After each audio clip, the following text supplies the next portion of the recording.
Hello and welcome to a very special episode of No Bullshit Talks. You will notice something glaringly obvious about this episode is that I don't actually have a guest with me. If you're a regular viewer of the podcast, which I super appreciate, you'll also notice that I'm on the wrong side. So it does feel a little bit weird and it's throwing me off somewhat, but that's okay.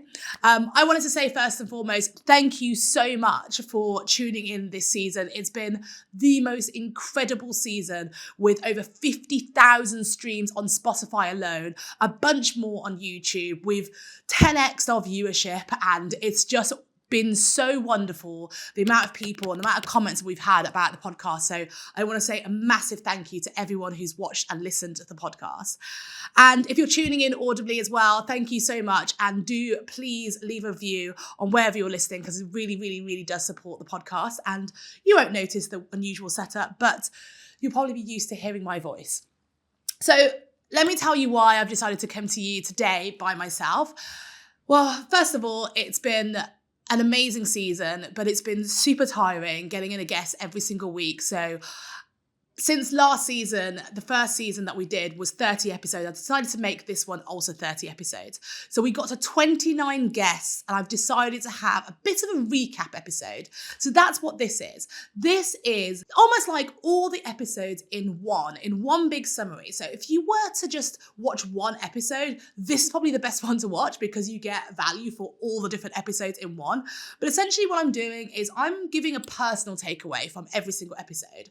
I feel like I've learned so much from my guests every single week and they personally have helped me grow my business. So I want to tell you my personal takeaway that I got, that was the most valuable piece of information that I got from every single episode and why that is. And I'm going to put that all into one bonus episode, which is this episode. So I hope you really enjoy it and prepare for a value-packed episode coming up. No Bullshit Talks is a podcast for entrepreneurs by entrepreneurs. There's too much bullshit out there, especially when it comes to business. This podcast aims to highlight what's true and what's not in the world of entrepreneurship, bringing you honest and raw conversations about the roller coaster that is entrepreneurship. Each week, my guest will be a high-performing entrepreneur sharing the ups and downs of their journey and helping you prepare for the road ahead, while providing you with actionable insights and absolute gems of knowledge. Stay tuned as I introduce this week's guest.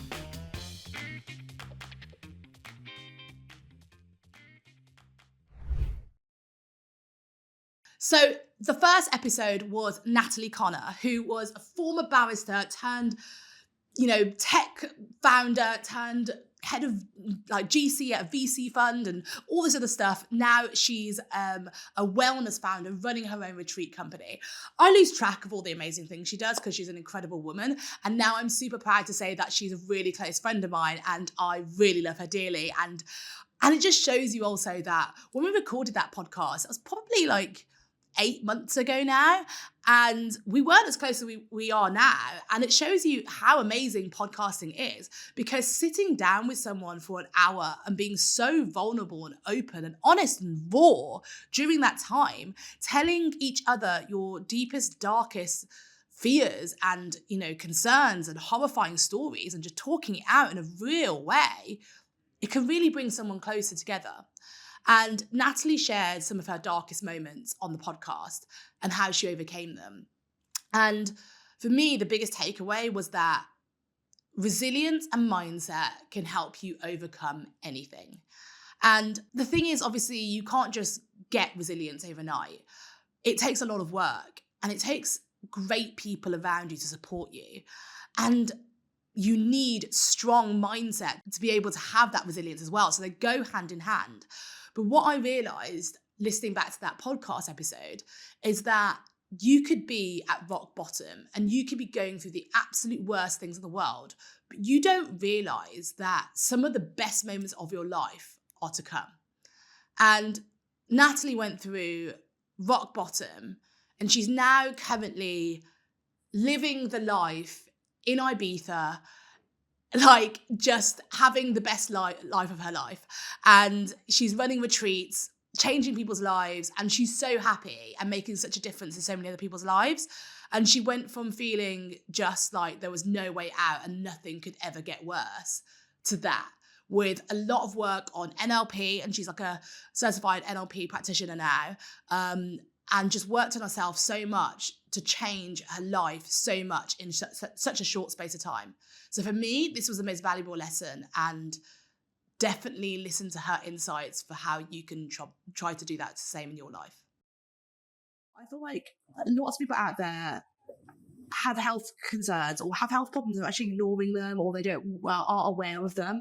Talk me through some of those health issues that you've had and like how it's actually impacted you, because you obviously super grateful for where you are now, but you weren't always in this place and you weren't always, you know, as healthy and as great as you are now. So tell me about some of the dark times that, you know, you've been through and how you managed to get through those. Yeah, I mean, from a physical health perspective, you know, some of the stuff I described, I've honestly had since I was a young child. You know, I had, digestive issues from childhood. My mum suffered with them, and I think there's an element of like genetics in there.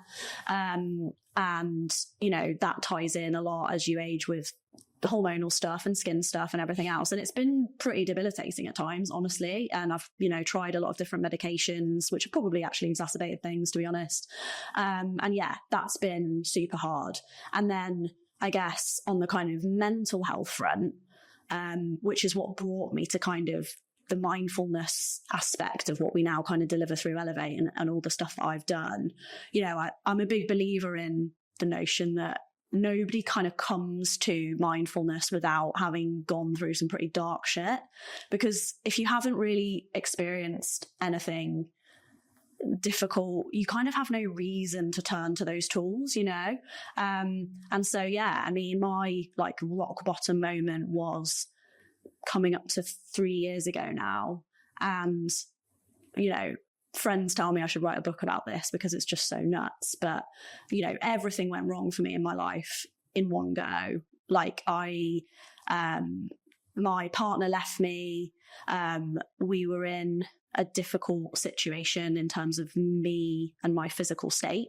I won't kind of go into the details of that, but I was in a very vulnerable position physically when he left me with no warning.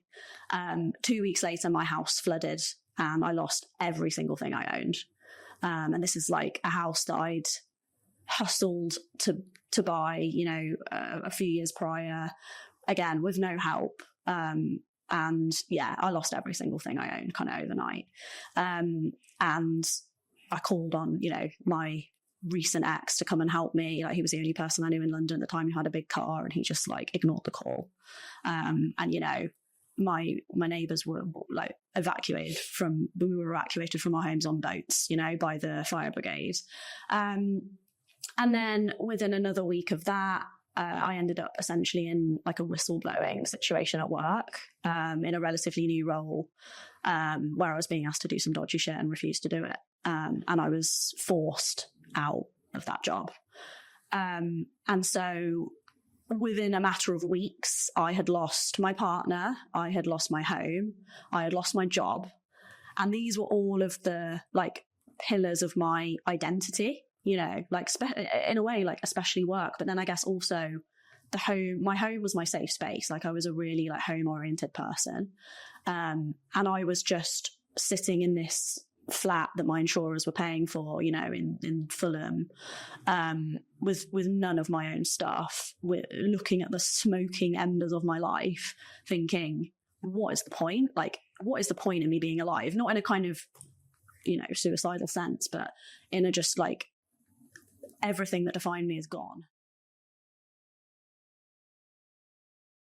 So Amanda Baker came on the podcast, and she is I don't want to say personal branding specialist, because she might not like that. She's a world-class storyteller. That's what she is. She's a TEDx speaker, and she's done it on telling how to tell, you know, your story in 5 stories. That's her brand, 5 stories. But for me, the enlightening part of the episode came from when she decided to tell us about her difficult time with her co-founders. And it was really interesting for me to hear, because I don't have a co-founder. I've never had a co-founder. And that's both good and bad, because I feel like I can make all the decisions. And, you know, again, that's good and bad. Like, I don't have anyone to help me make decisions, but then I don't have to argue people over make decisions. I have more work to do, but I also don't have the support. So it's really hard to decide what's better. And I think it does depend on other people. But getting into business with the wrong co-founders can be so difficult. And I just can't even imagine what it's like. But Amanda shared some of her stories and they were horrible. And what the biggest takeaway I took from that was that it's okay to get out. It's okay to admit that you've made the wrong decision. It's okay to sever ties with toxic people that are going to be detrimental to your mental health and your physical health, even if it's going to cost you a bunch of money. And I feel like with Amanda's story, it shows you that it's never too late to get out. And sometimes those really difficult decisions could be the best decisions of your life. When I had started my second business, which was an agency here in London, and that's where I was one of 4 co-founders. That was different. I mean, I was buzzing. I was excited because I you know, having co-founders, having people to be in this journey with you, but it wasn't fair. It wasn't a fair journey. And it wasn't fair from the get-go. I feel like I am the kind of person that if I have an idea, actually very similar to you, like if I have an idea, I'm going to make it happen. I'm going to give it my absolute all, especially if I care about it and I want it to exist in the world. I'm going to do it. Like, I'm a fucking hustler. I'm going to make it happen. And I will work like my absolute arse off to do it if I really want it to exist. I feel like in that energy and my tendency to show up and make shit happen has been abused by people in the past, and I've let that happen. So that's definitely on me. But it's on them too, because they're the ones, you know, who but you know, it's two-way thing. But and yeah, the beginning of that relationship was I only had 7.5% of that company, and I 7.5% of that company. Between 4 of you? No, two of them had the majority share because their other company bankrolled it, but they had the name. Brought me and another one of the members of the team into a meeting, which was like, do you want to be co-founder? And just basically was like, you know, Yeah. we're giving you an opportunity to do this. It was that whole shebang. This is a great opportunity for you. If you hit X amount of profit, I think it was like first year, like hit 100 grand or 150 grand revenue in the first year, and then we'll give you more shares. Basically, we smashed that. I brought in a massive client, £250,000 client. That was also a company that I met when I was at a previous company before then, and I'd just been, you know, nurturing them for all those years, and then all of a sudden they were ready to buy, and at that point I had a company, I had an agency, and then there we were. Anyway, COVID hit. Fast forward a little bit. Like I just felt like my co-founders were men. Two of them white middle-aged men. Another guy who this was his first business. I'd obviously been in a business before. I did feel there was times where I really didn't feel seen. There were times where I really didn't feel heard. There was times where I didn't feel respected at all by these people.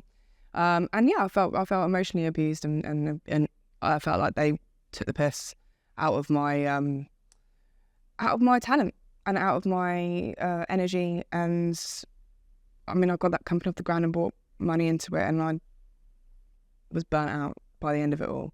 COVID hit, had to make my team redundant, and I was on a Zoom call crying my eyes out, literally just like, this is an absolute mess. Clients have stopped spending. Now got no money coming in, can't pay my team.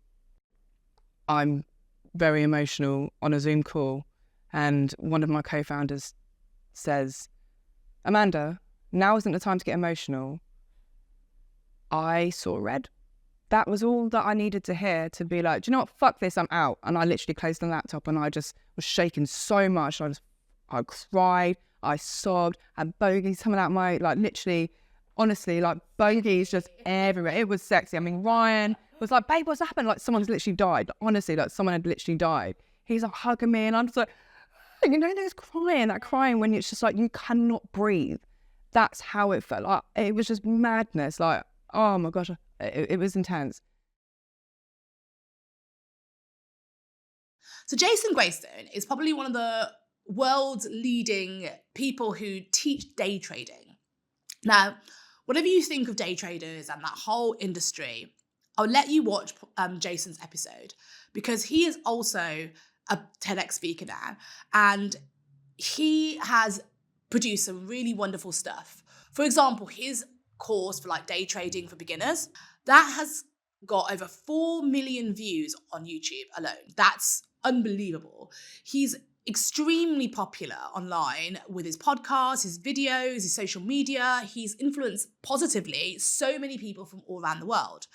The problem is, because of the shady industry that he's in, there are so many scammers around him who are trying to copy him. Some of them literally take his handle, take his face, take all his content and try to copy him online. This is a fear for everyone.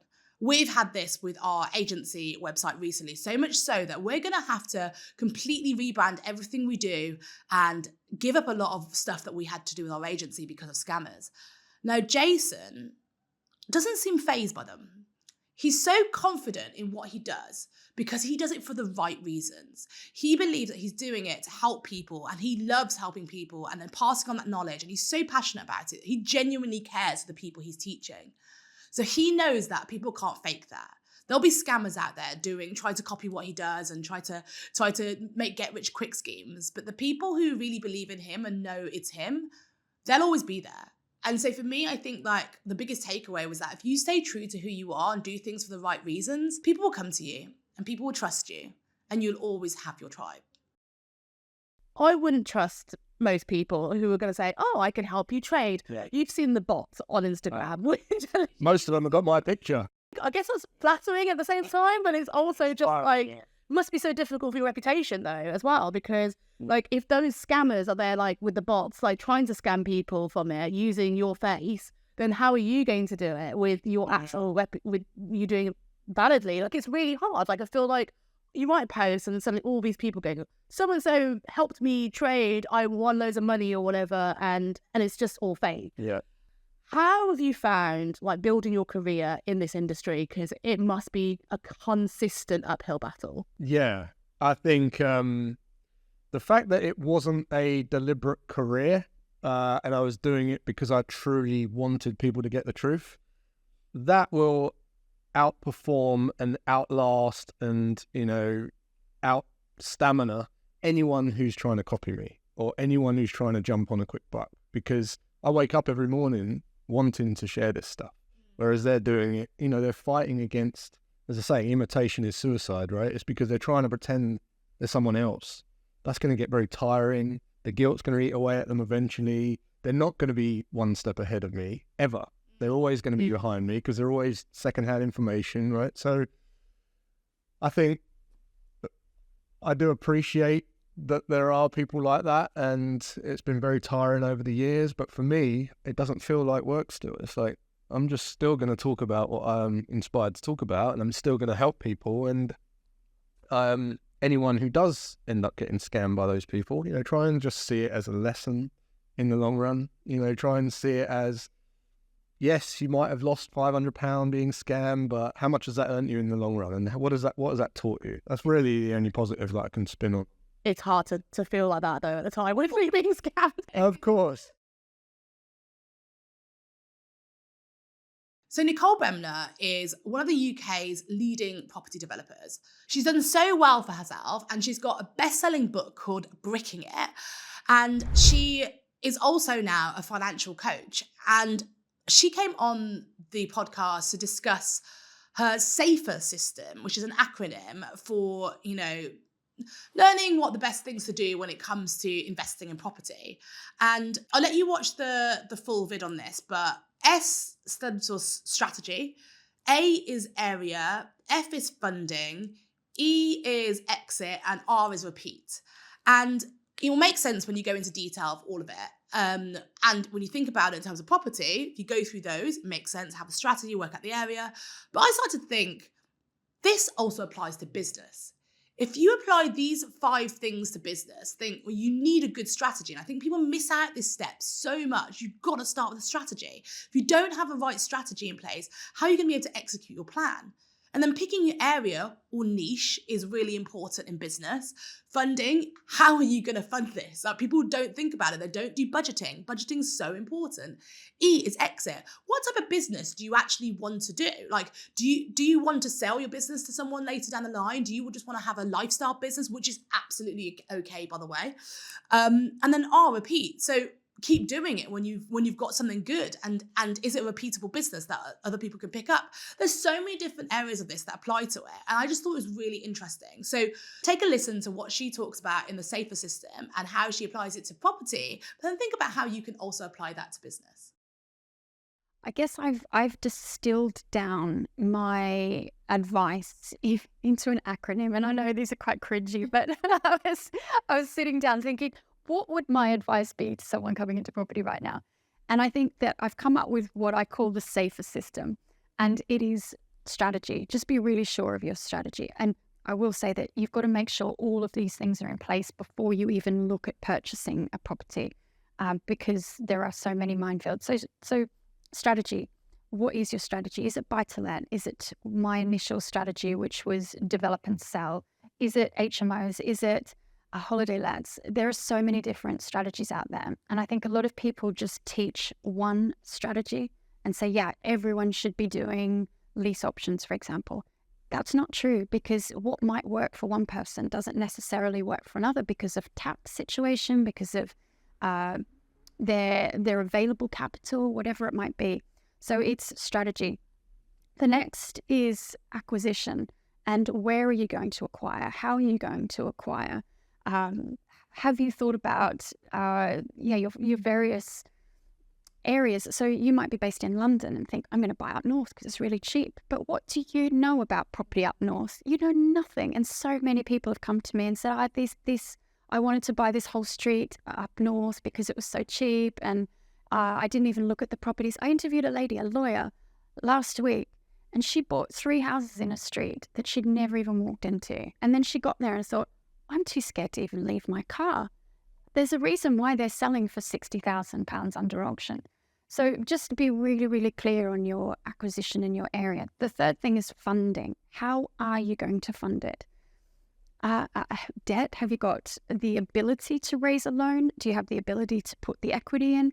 Just be really clear on that beforehand, because again, like other people I've spoken to and I've seen along the way, they'll put down a deposit, but they won't have the rest of the money lined up for that completion. And so many people lose their deposits because they believe that they're going to get the money. Oh my gosh. That's so irresponsible. I'm just like, wait, what? I can't even fathom that. That's, they're like, oh, I can do this. And then suddenly like, oh crap, I can't. And that's terrible. I'm really quite surprised, but. There's someone right now I know who's going through legals on a project and they don't even have the funds to complete the purchase. And you just think, my goodness, this is frightening. So that's the funding. And then the second last is exit. How will you exit this project? And I think this is the hardest one, because there's always a plan A, and everyone thinks that their plan A is going to work out. But in my scenario, for example, I prefer to buy, renovate, and sell. What happens if I can't sell? What happens if I have to rent? That means I become a landlord. I really don't like being a landlord. I don't like evicting people. I don't like dealing with people. I have too much of a heart to evict parents with children, and I've unfortunately had to do that, and it's the most horrible thing I've had to deal with professionally. So I don't want that. That's not my plan B. So what is my plan B? So you've got to think about all these things and make sure you've got that plan B, plan C, and make sure that it's palatable for you, because for me, that's not palatable to be a landlord. So that's your exit. And finally, it's repeat. Is this worth repeating? If you do repeat it, how are you going to? What's the structure you're going to use? Do you realize that you have to pay the people that you leave behind if you pass away have to pay inheritance tax if you sell these things? So there are all these different things, and I've summarized it into this SAFER system. All of these have to be thought about before you even purchase a property, because if you think about that after you've purchased, it's far too late. There's too many things that can go wrong. So Rozario is the founder of Interlude, and they started off with a productivity app, and then they realized that actually people were giving such bad advice on productivity, and they were getting really frustrated with basically all the bullshit around productivity. So Caitlin decided to create a brand.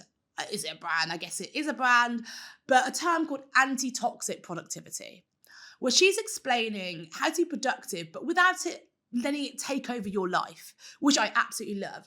And I think the thing that I took away from this, which I actually love, because I'm a bit of a productivity fan myself. I definitely hate the word guru. People call me a productivity guru. It's only just because I like to get shit done, right? And I'm very, very much like that.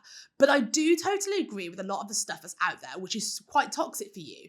And so what I really liked about what Caitlin said is that you should be having what they call and created is a productivity toolbox. So it's not just one procedure, or it's not just one concept that works for you.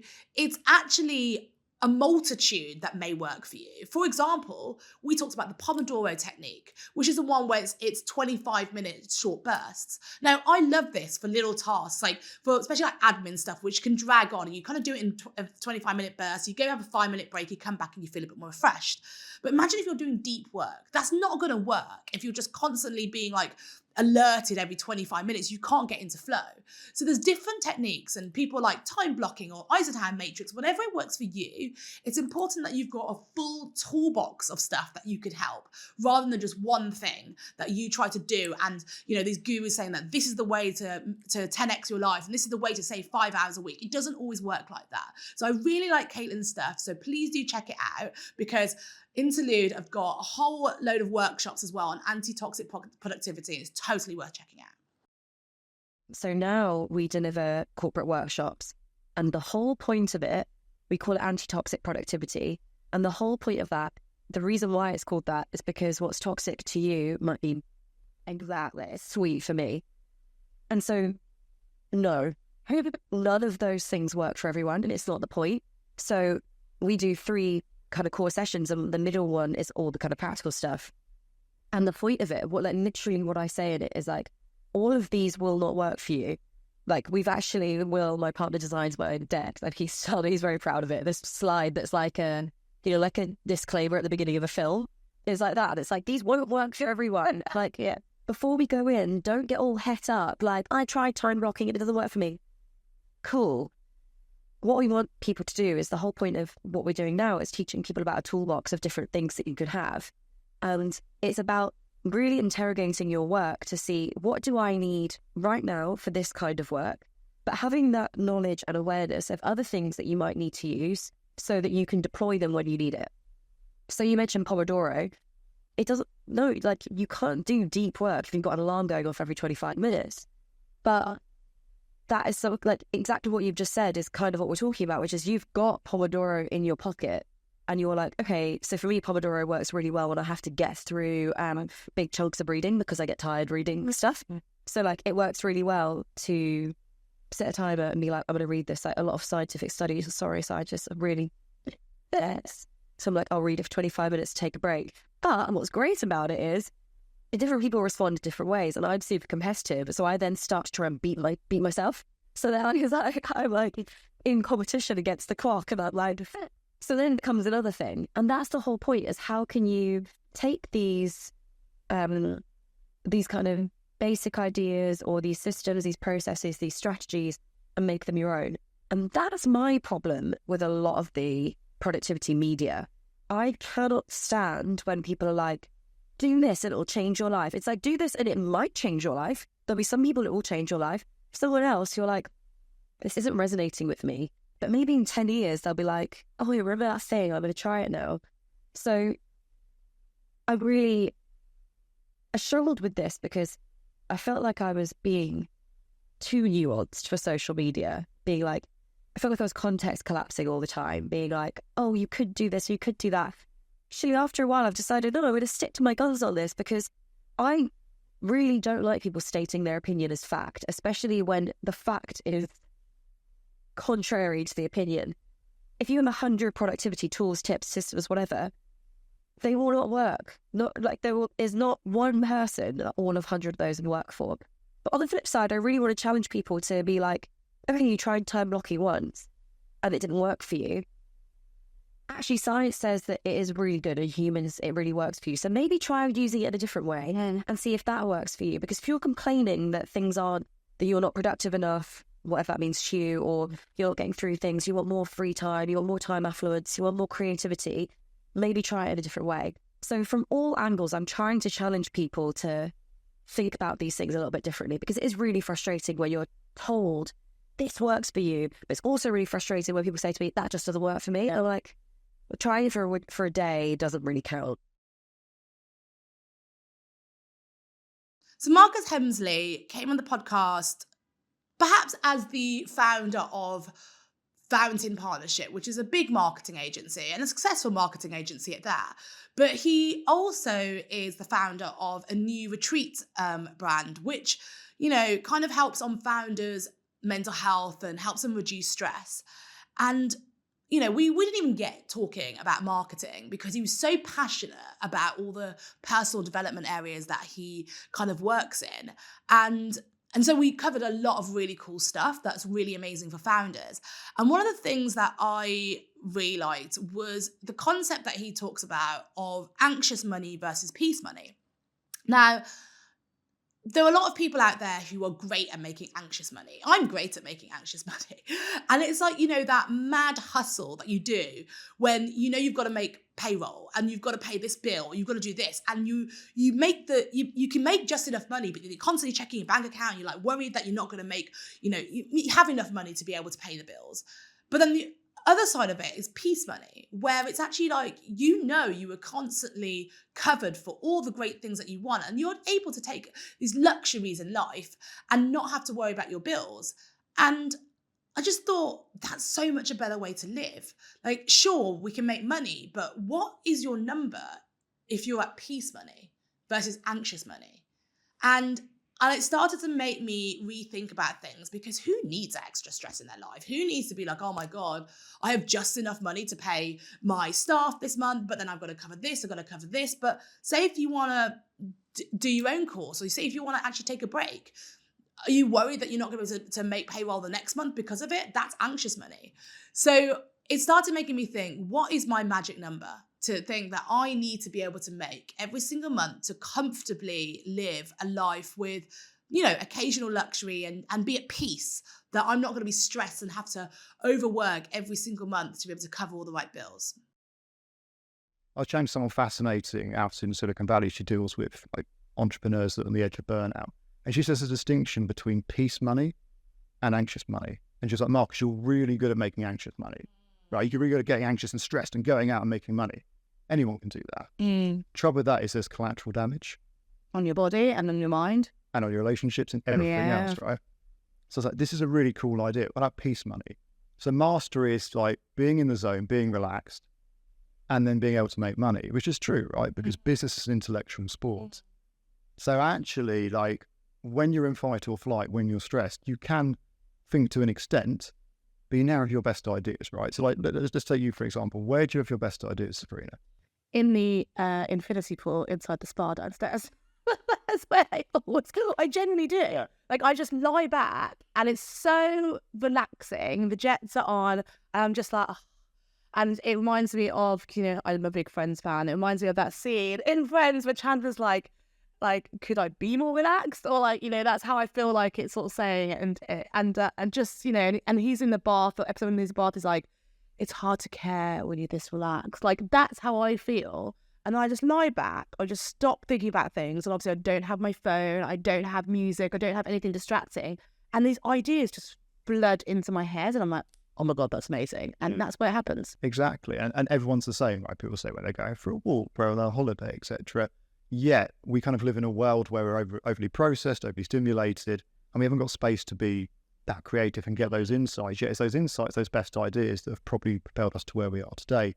So I'm sort of trying playing this idea. This is what we help people on the retreat company. It's like, okay, how can we make that peace money? How can we slow down to the speed of life and get the best ideas and do it in a way that's sustainable so that our bodies don't burn out, so we don't have the collateral damage? That's a cool thing to play with. So answering your earlier question, yes, I've taken a lot on and it happened slightly accidentally because I thought I had more time than I did, but I'm trying to walk the walk with it. I'm trying to play with this. So it's like, okay, I'm coming back in and helping to manage a team of 40 something, running an agency, which, like you say, is stressful because it's a service business, it's relationships. And if you've got so many people, so many stakeholders, so many clients, so many employees, people are going to have bad moods, people are going to misunderstand each other. There's going to be like business things go wrong, like it just happens. So you're having to deal with those fires. The more people there are, the more fires, the more things that can come at you.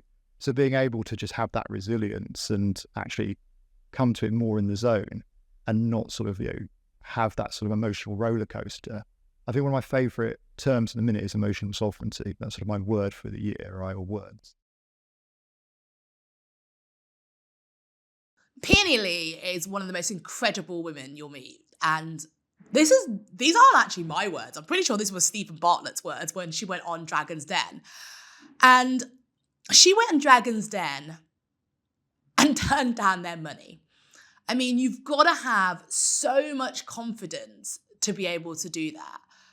They offered her an amount and she was like, no, I know my company's worth and I'm just not taking that.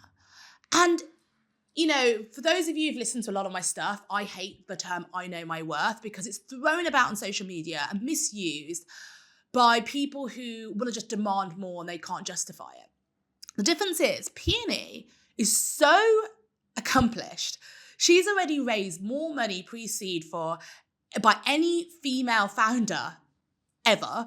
And she knows exactly what her brand is worth. And when the Dragons made her that offer, frankly, she found it insulting. And you know what? Good for her. And for me, it took me back because how do you get that confidence in your brand? But she's worked so hard. She's listened to her audience so much. She knows that this is something that people need out there. There's a massive customer demand for it.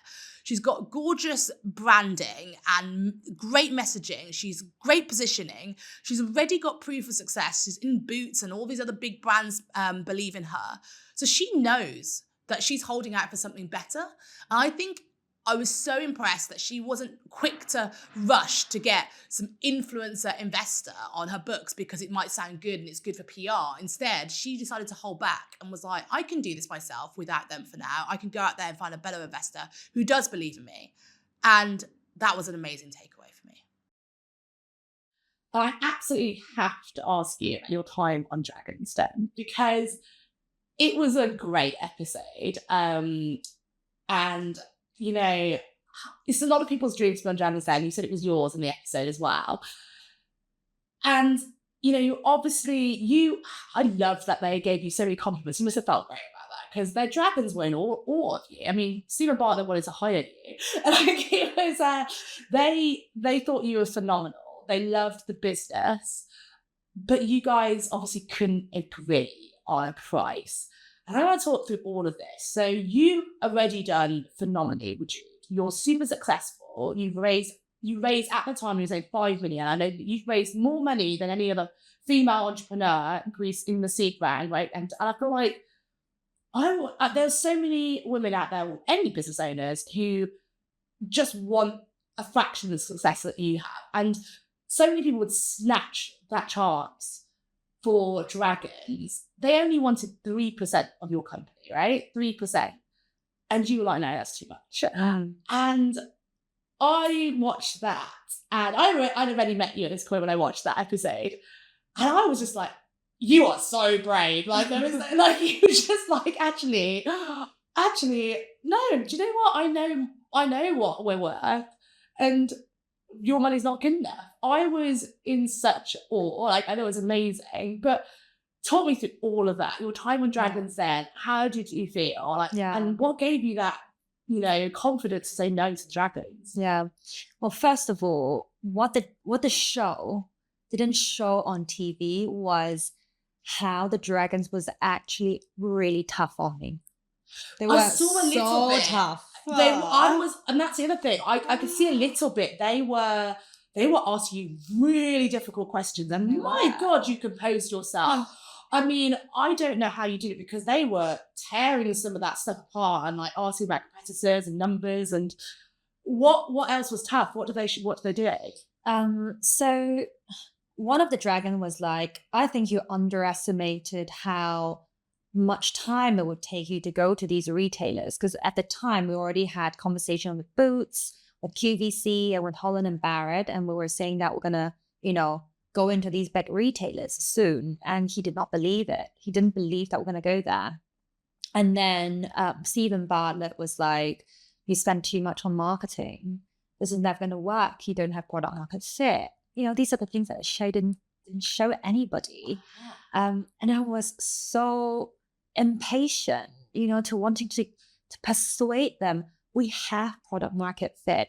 I want to persuade them it is not cheap to break a taboo. It's not cheap to wanting to invest in research and development in women's health. And I said those things to them, but Stephen Bartlett is still not convinced because his kind of MO is like, we want organic growth and social and virality, and that's what he is amazing at doing. And so actually behind the scenes, they are very tough. They're really, really tough. But you know what is important for me is we took some of their comments in a constructive way. So after the sort of the retailer conversation, I was just like, let's get this. Like, we have to. And now we're in Boots, we're in QVC, we're in Well Pharmacy. We're going to go into 500 Holland & Barrett stores in September. And that is happening. It already happened when the show aired.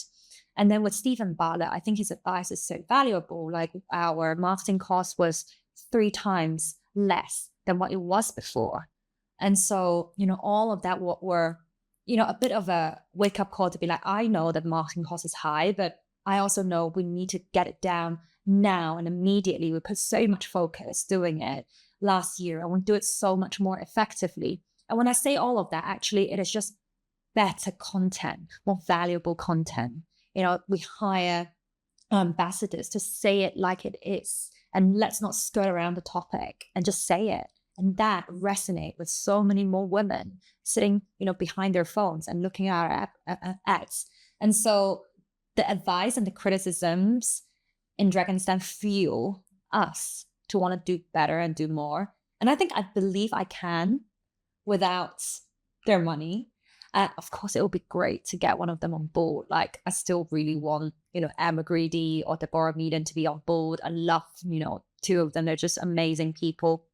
But the reason why I rejected the offer is, first, I know the worth of the company. I know the potential. I know what we can be. I think second, we have existing investors that invested in Jude when we were nothing, when we only have a deck, when nobody believes in incontinence.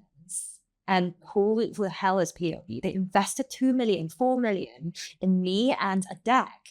And they believe that the potential in the company. So on Dragon's Den, we already have the packaging. We have these retail deals. You have all of them. And they're still believing that it's not enough. Do you get what I mean? Yeah. So did you feel like you couldn't prove, what more can you do to prove your worth when you've got 5 million investors already before you even had a product? Now you have a product, you have all these deals, you have a professional brand, you have it all, and they're still not seeing the worth. Was that kind of what made you feel?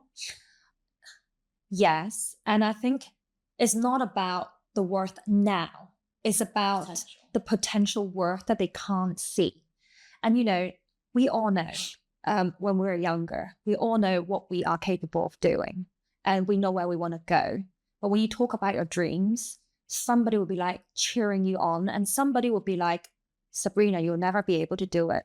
And those people, you don't want to be around them. You don't want to accept that offer because you know that they are always going to be looking at you as lesser than what you think you're going to be. And I think it's important in the journey of doing things that are so much bigger than yourself to have people who believe that you can. And I think it's important at that moment, what really made me decide to not take the offer. Of course, like, I want to be responsible to our existing investors. I want to, I want to promise them that I'm integral to them. But then second of all is, so many women, including myself, when we face figures of authority, we seem to wanting to give in more. But actually, that's not the right thing to do. So Izzy Prior is a personal brand strategist, and she's a LinkedIn top voice for the Gen Z people. And I sound like they are a different species because sometimes that's how they feel they are, because in the media, they're portrayed to be a different species, a different generation, which they literally are, but they are almost mesmerizing the way that the media talks about them and how they are, their demands and what they need and all this sort of stuff. Now, the stigma around it is that Gen Z are lazy, they're entitled, they don't really know what they're talking about, and they're just obsessed with social media. Now, what I loved about Izzy is that she is Gen Z, but she's so mature. She's so professional with how she handles things. And she doesn't do any of those cliche things that Gen Z folk do. And she's a constant voice for this as well. So she's constantly talking out about, look, you know what? Gen Z aren't all like this. This is what we prefer. This is what we're about. Actually, did you know our mental health is at stake because of X, Y, Z? And she helps bring awareness about Gen Z issues that I feel like society needs to hear about. And, you know, her episode obviously brought loads of stuff about personal branding, but for me, it shows you that ageism is very real, even when it comes to the young people. And so I think that there's often people see ageism in terms of older people, but actually there's so much stigma about young folk not knowing enough and not having the experience. But actually, if you watch Izzy, you would never think that she's more than 10 years my junior. She's so professional and so knowledgeable that it just shows you that you should take that stigma out of your head, because age ain't nothing but a number. I will be straight, there has been ageism, but also there hasn't been. And that's what I want to dig into for a second there. Now, because I've seen a lot of ageism when I went onto the LinkedIn scene and started my business, I assumed that I would be subjected to this, that I would be a victim of ageism. And I actually wasn't as much as I expected. And it kind of led to a mindset of me inflicting it on myself and assuming that I was too young or too inexperienced to do these things. And then that created that incubator of imposter syndrome and a lack of confidence. So in the early days, I actually created that for myself, which is crazy to think about. But secondly, a lot of the clients that I've worked with have seen my personal branding content. They've seen the case studies, they've seen the results that I've created for people, and they've looked beyond a age. And I don't put on my social media anyway. I think around my birthday, you know, you talk about it's your birthday, but I haven't got on my bios my age because it's irrelevant at this stage. Whether you're buying from someone who's 50-year-olds or 25 years old, you should be looking at their personal brand from a place of, can they do the job? Do I like them? And that values conversation comes back to us of, would I work well with them? Is their work ethic mirrored in my own work ethic? Can they actually achieve this result for me? And I think age becomes not even a priority at that point. And maybe that's because I've attracted the right audience. I've attracted people that don't see that. And it's been fortunate that I've not faced many people who have used age as an excuse. However, I have seen on the platform reels and reels of conversations of Gen Z don't know anything. Gen Z are too inexperienced. Why are they charging this amount of money for something that they, you know, haven't even gone to university or got accredited in? Gen Z are bluffing with all these 10K months and all that, you know, lame rags to riches and hooky, clickbaity content. And it's almost as if this whole generation, especially in the creative and social media space, have been painted with that same brush. Now, as someone who's in personal branding and a young entrepreneur in their early 20s, I've been unlucky to be painted with that brush because it's not just one, but it's two demographics of people that are told to stay away from in the social media space. Sure, I've had to stand up for myself and fight for that, but I've done that successfully. And it's because it comes back to me standing up for myself proudly. Yes, there are people in this space who you'll very quickly learn are, you know, snake oil salesmen. They're not perhaps to be trusted for the amount you're investing in, but that doesn't mean we should paint them all with the same brush. So Adam Rubins is an ex-agency owner, and he sold his business a couple of years ago for quite a tasty sum. And when we spoke, he was saying that it was so anticlimactic. And in fact, he even hyperbolized and said it was like the worst experience he's ever had in his life. I was like, what?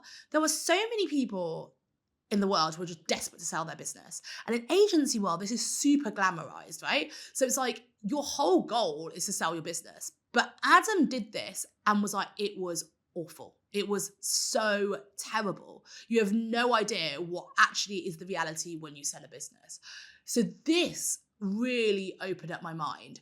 And, you know, the lessons I took from this were A, don't believe all the bullshit in media anyway.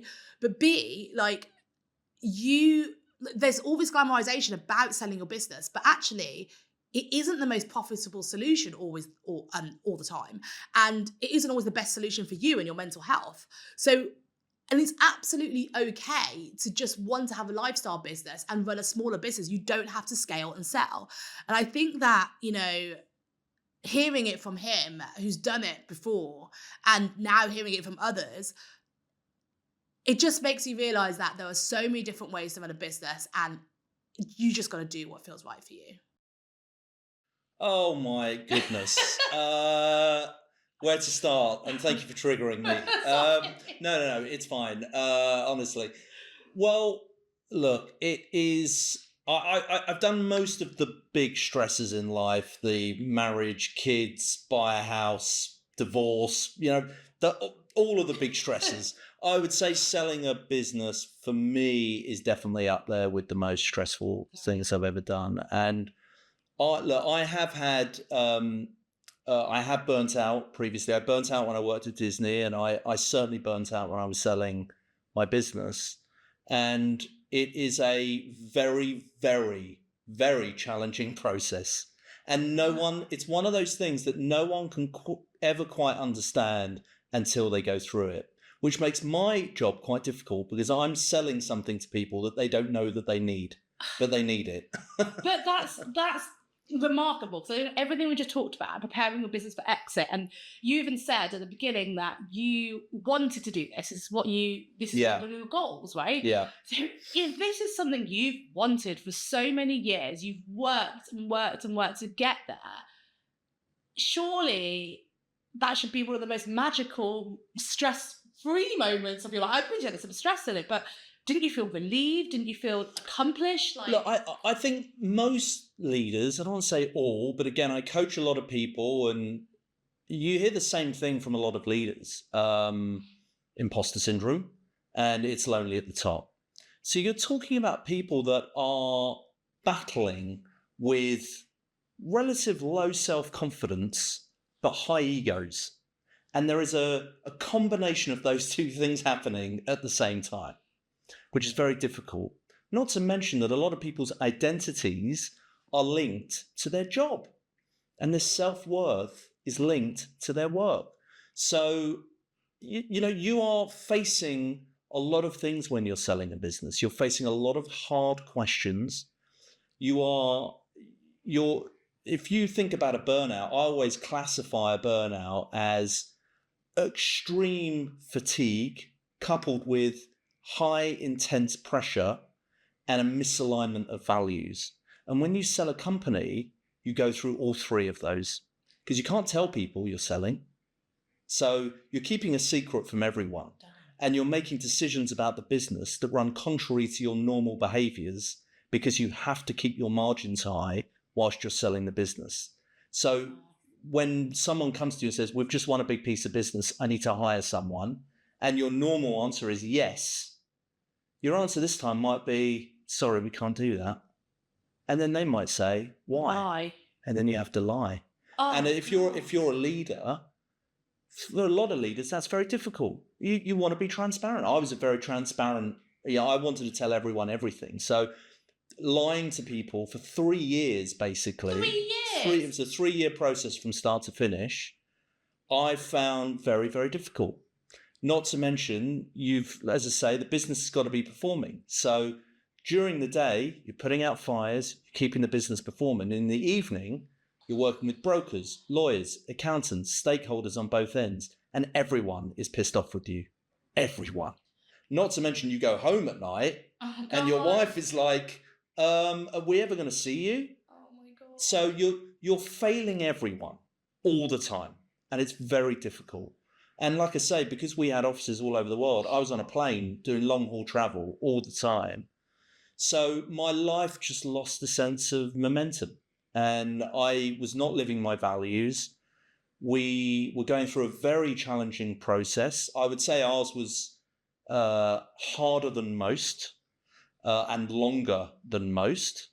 And a lot of that was due to the complexity of our business. So again, don't do an all things to all people in all places business. It really impacted my mental health. So the day we sold, I had convinced myself that selling the business would be a utopia. Yeah. We're going to sell, everything's going to be all right. Don't worry, my lovely wife, who's been really patient with me. Once I sell the business, everything will be great. Don't worry, staff who have stuck with me, even though I've been painful for the last 3 years. Everything's going to be all right. We're going to, and you convince yourself you're going to have answers for everyone, and everyone will be okay with it. And then the completion happens, and nothing changes, except you're now no longer a business owner. You're a paid employee of your own company. So emotionally, you then have to go through a letting go process. You then have to go through, this is no longer my business. I no longer make the calls. In fact, there's someone else making the calls. I don't really agree with the calls they're making. So it is a really challenging thing to go to. And the next normal question is, well, why would you do it then? I have a lot of questions in my head right now, but that is one of them.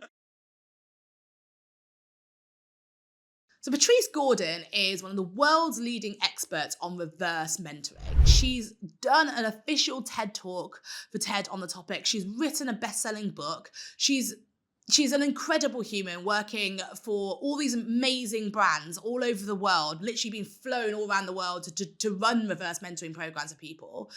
She's been on Brené Brown's podcast about this as well. So how much of an honor is it for her to come on this?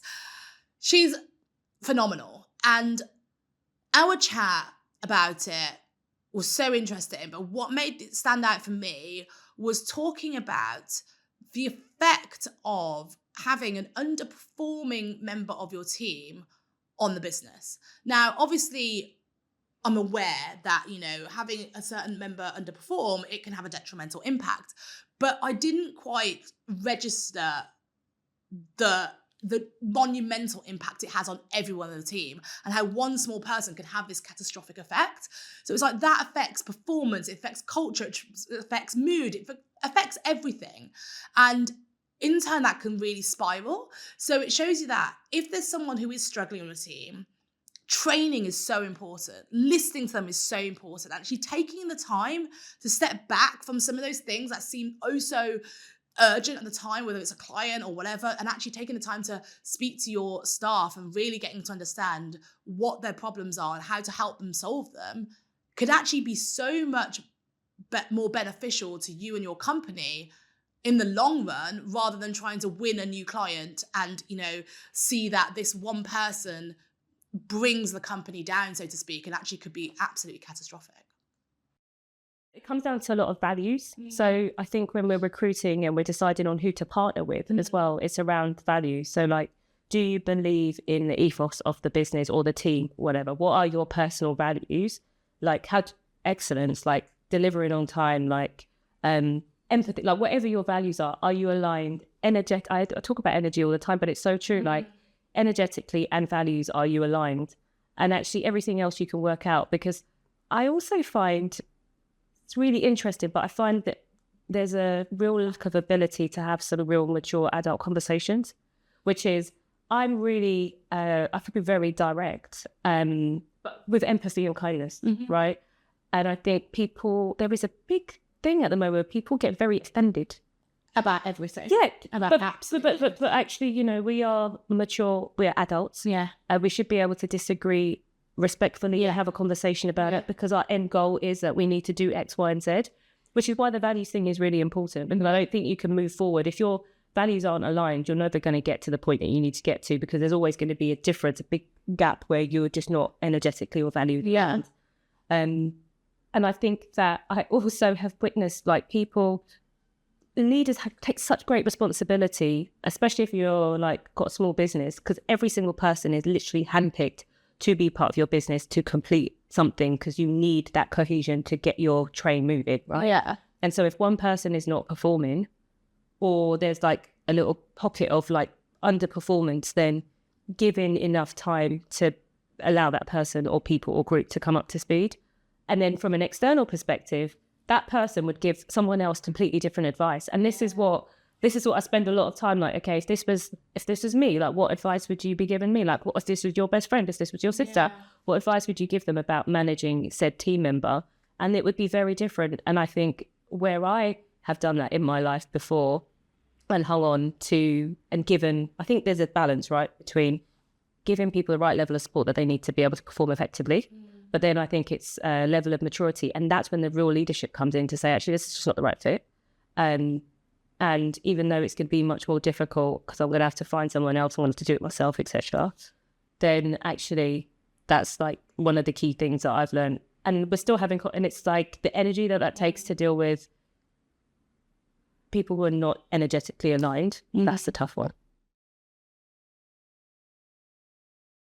So Nick Raeburn is one of the world's leading social selling coaches. And I didn't even know really what social selling was. Like, I think if you listen to it, you think, oh, it just means selling on social media, which it kind of is. And you might think then all of us are doing it, but it's not quite the same thing. The social selling is a much more targeted approach. And for me, this is what I learned from this episode, is that I have always just posted content because A, I enjoy making content, and, you know, B, I think that like I have an active audience who gets involved. I really enjoy the conversations and sparking discussions about interesting things.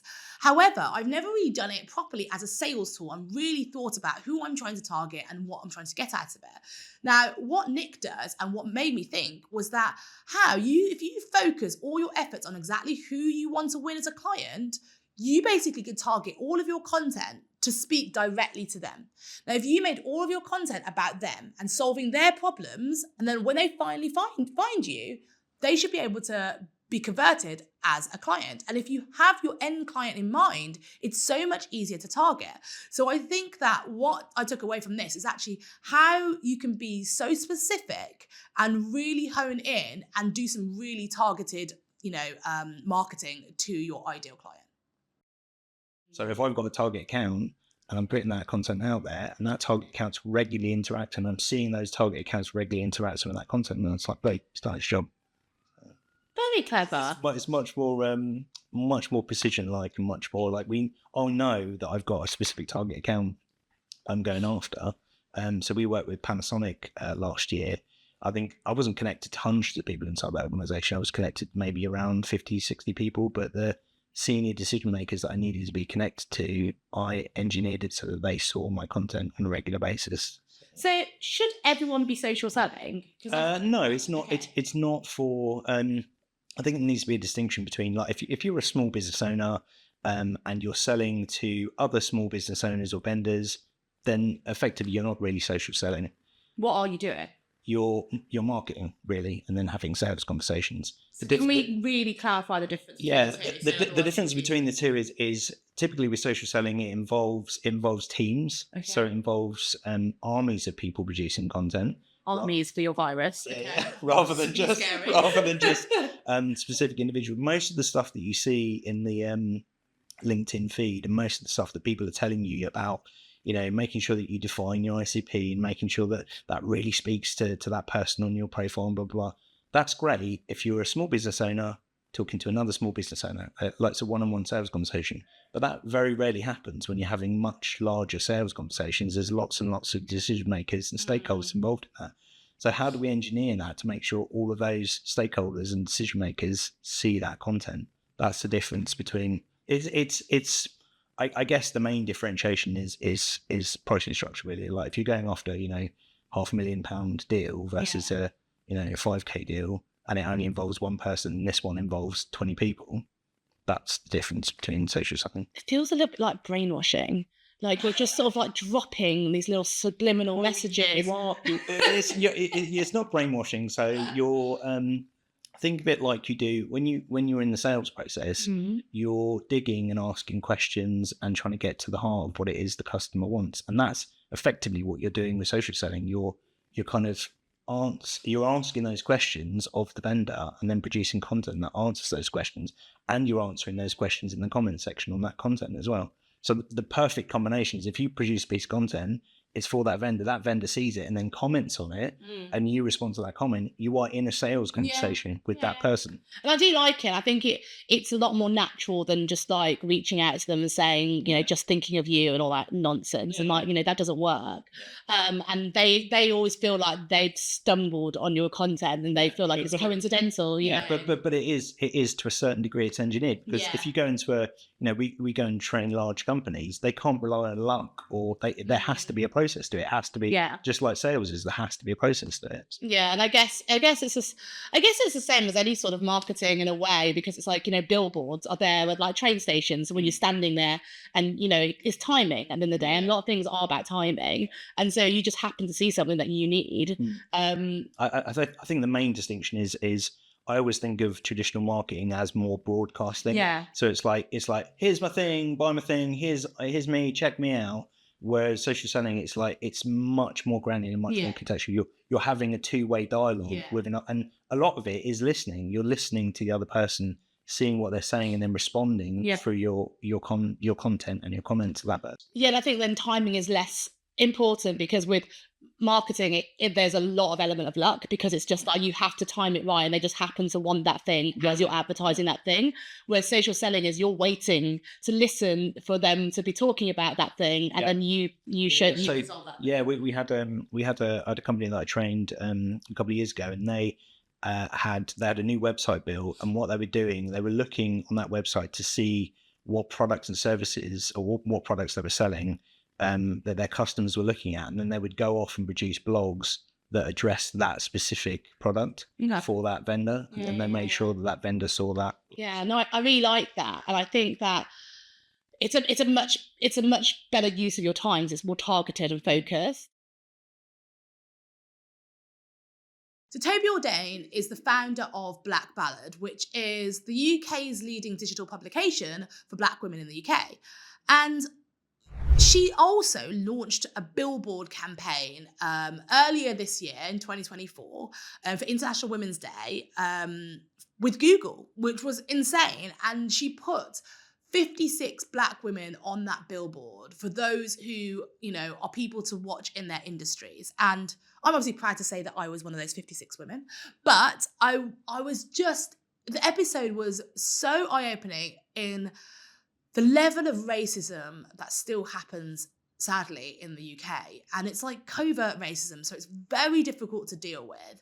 And it can be so troubling, and it can run so deep and have a really negative impact. But what her campaign also showed, and what her whole mission of what she's doing with Black Ballad shows, is that what a positive impact can happen when you bring Black women together to support each other. And I think that if the world can see how supportive Black women can be towards one another, and how amazing they all are, and can lift each other up, that other people will start to realise the potential and help lift us up too. And you must be mega proud of what you've done. I am mega proud. I have to say that, you know, the reason it happened was, you know, I worked with another Black woman called Ramat Tajani at Google, who really championed Black Ballad for this campaign. So Ramat approached us about working together on some sort of campaign that was going to, you know, give visibility to Black women who kind of wanted careers in tech. That's kind of the idea of how it started. And then as we were talking and, you know, things happened, you know, the collaboration got delayed here and there, we started to kind of think about showing Black women off in the working world in general. And then Pixel got involved, and then it was kind of like, how do we work together? And I kind of had this idea of like, what if we just shot these like portraits of Black women from different industries on a Pixel? And I was really clear that I really wanted this sentence of, this is what in my case, CEO looks like. This is what a web developer looks like, or this is what a doctor looks like, because I honestly believe, and people can say what they want, Black women are so important to the British workforce. When you think about how, whether it be, those that came on the Windrush to be, the fabric of, the NHS in terms of like being nurses and stuff like that, or, those that worked in transportation when they came over, or when I think about, I'm of Nigerian heritage and I identify as being British Nigerian, but when I think about, my biological parents, and when I think about, my in-laws and all the aunties and uncles I have, and when I think about the jobs that they did and how they've risen up the ranks, their contribution to the working society of Britain has kept it going.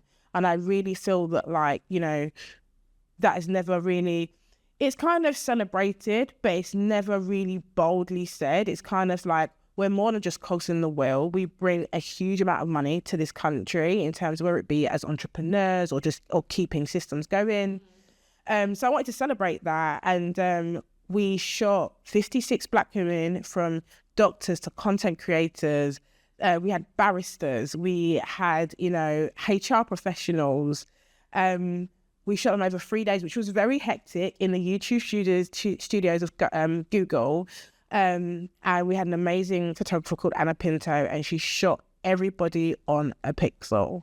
And then once we saw it, and then we worked with an amazing designer called Sharida, who's not actually based in the UK, Black woman, and we started to see it, and I was like, I have to get this billboarded. Like, this has to be more than just on my site. Like, and it's not, and it also, personally for me, I've got 2 kids, and I want them to see something different from what I saw. Like, I love the fact that my daughter is obsessed with doctors, and the doctors she can name are Black doctors. I love that for her. Love that too. I really, really love that for her. So me and Ramak were talking, we was kind of like, how do we get this billboarded? And we were actually supported by the Mayor's office, who gave us some free billboards. Damn, I didn't know that. That's amazing, actually. Yeah. So they actually got behind this campaign. Yeah. Fair play. Deputy Mayor is Debbie Bernard-Weeks. She's a Black woman, and she got behind the campaign and said, like, okay, cool. How can I help? And I said, I really want to make this visible around London. And it was really close to the wire, and about maybe like a week before, she said, we're going to get it billboarded. And I was like, oh my God. So yeah, and then we had billboards in like everywhere from Shoreditch to Croydon to Hackney, all around London. And I was just so in awe of the fact that, one, the women who were in the campaign got to see themselves on a billboard. I got to take my children to it, and like my children like saw me, and I actually saw some other people that they recognized, because I had a few friends that were in it as well. And then I think the one that really got me was I went to see one in the London Bridge Southwark area, and there was a woman that was driving past, and she was taking pictures of the billboards. And we said, I said, are you in the campaign? And she was like, no, I just love it, and I love the work. And I was like, that's amazing. And then when we were walking, I would see Black women looking up, and they were like, oh my God, what is it? They were just looking up at it.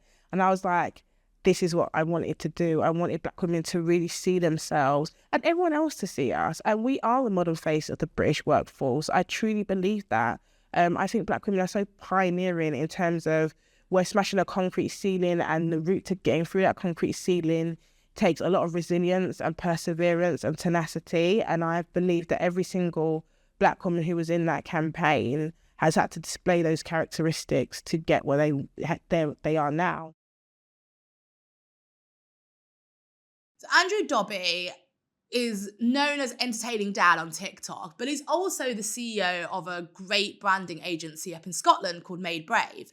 And there were some fascinating conversations around Will Smith doing a TikTok with him, which was incredible. But what I think I really took away from this episode was around company culture. Now, Made Brave are really known for their amazing company culture. And I think that there's so much, buzz around this terminology and people talking about how do you create this ideal company culture. And I think that what I found really fascinating was that he talked about how his company he selected people by who they were. And so there was already this built-in culture in the team. So you don't need to create culture. It's already instilled in your team. And so you have to discover what that is. So he sat down with his team to find out what things meant to them, why they joined, what they're really passionate about, and what came out. And they did this exercise, and all their real values came out as a team. He didn't pick a load of buzzwords, say these are our values, we all now abide by these values. The team picked them truly, and they all lived by them. I thought that was really beautiful. And there was so much in that about hiring the right people, because he's got such a great retention rate with his team. And that says a lot about what they do. And I think that in agency world, there's a very high turnover of staff. So I think that for me, this is a great one to watch if you're trying to hire people and you're trying to build a team, because they've done it so well. And there were some beautiful things said in this episode.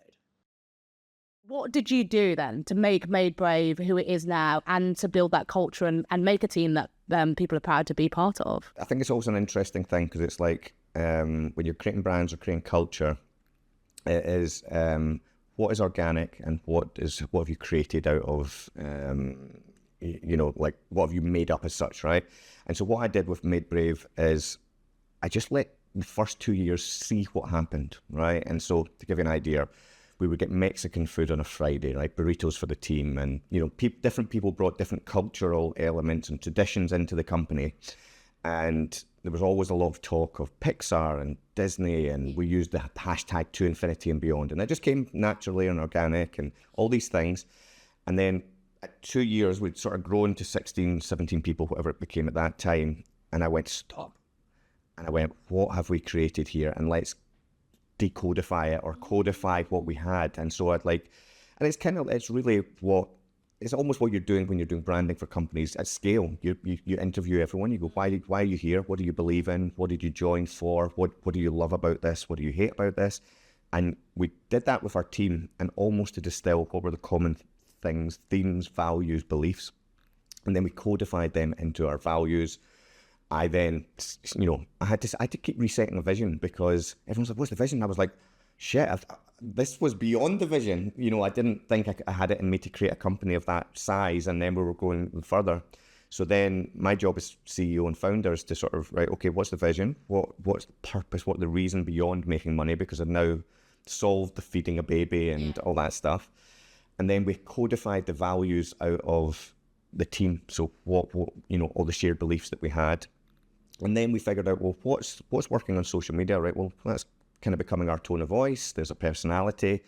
What are the sort of brand codes in terms of the visual aspects of the brand? In terms of colors and all of that. That's you're just pulling out what we've created by magic, almost codified it into the Made Brave brand, and then we were purposeful about repeating it. And I think that's for any brand, is that, you figure these things out and repeat and repeat and repeat. And I layered on top of it my story, the two-week-old baby, £1,000 in the bank. And you're doing as much as possible to humanize the business that you've got, so that, if I tell you that story, someone can repeat that, right? And so for every business, you need a repeatable story. You need a codified set of things that you own. And then you turn up more than anyone else, go to more effort on everything that other people would be lazy on, and then do the great work as well. And that's kind of what I've always tried to do. And then I just went out into the world, and like I'm doing today, I give everything away, because it comes back tenfold as well. And it's just do that consistently over time, and your thing should get bigger. Sara Roberts is a 3-time founder, and the bit that horrified me was when she was going for a major raise with one of her healthy snacks brands. And she did so much due diligence on all the investors, and they had passports and everything, they had lawyers involved. And she somehow still managed to get scammed. Now, this company also took other people for a ride, to the tune of £30 million, not even a small amount of money. And so it wasn't just her company. But what really scared me was that how easy it was for them to fake. And it shows you that you really need to do your due diligence. And you could go through all the basic checks like she did. She was did some due diligence, but you can still get caught out. So I think that shows you that you can never be too careful and you can't just trust people at their word. The only way she worked it out is because she had to trust her gut. She felt these red flags come in, and then she actually contacted other companies in their portfolio to ask them about their experiences. And again, shows you the importance of references, even when it comes down to investors.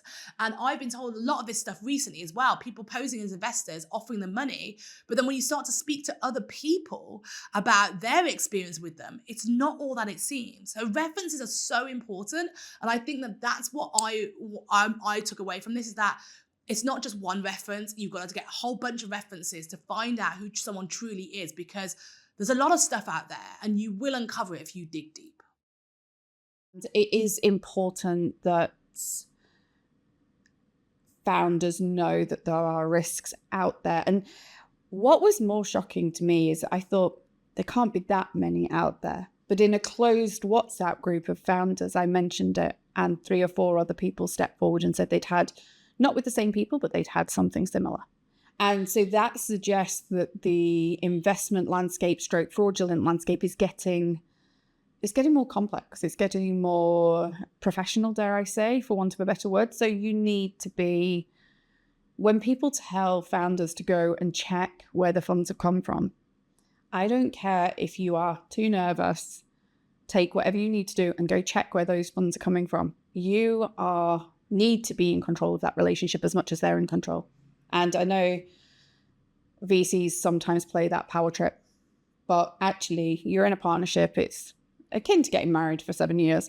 You need to make sure it's going to work, and you need to trust them. And they're never going to have 100% of your best interests at heart, because ultimately they're in the business of making money. Yeah.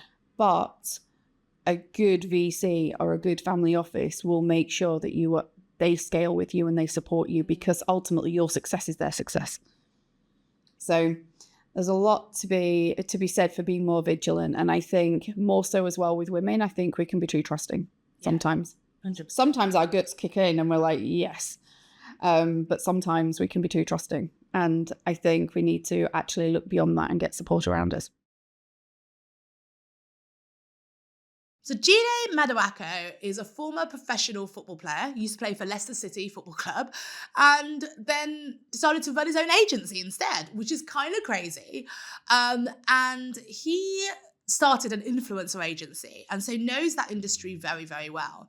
And he's used this knowledge and studied the industry so much that he became an influencer himself. So he's become a content creator full-time now, and he creates content and documents his journey, and he's big on TikTok and Instagram and all that sort of stuff. And he's now even started his own community as a result. And I thought it was really interesting because he shares all those tips about how to build your influencer brand and how to run your own community and the importance of it. And I think the consistency and constantly focusing on the data and the quality of the clips. So he's not someone who posts every single day. Like there's people who say, oh, you must post 10 times a day on TikTok. Yes, literally 10 times a day. 3 times a day, at least on Instagram, 5 stories and all that stuff. He doesn't do that. He's actually much more diligent with it and studies things. I love that he's gone from a data analytics point of view. So I love that he's really concentrating on the quality rather than quantity. And I took away so many different content creation tips from him. And so much so that I'm actually going to go all in on content in 2025. I'm going to take Jidé's advice. I'm going to really go for it. And, I think it's really important, yes, to be consistent, but also to really, really value quality.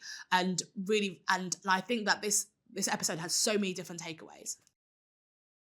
That's why I say do things that you actually care about, because then it's so authentic, and then you can capture it from your own perspective. And most people don't realize, but their greatest barrier to entry and their greatest value is that it's them, unique. They are themselves. No one's got your life experiences. No one's grown up the way that you have. No one's had the worst experience that you had. No one's had the best experience that you had.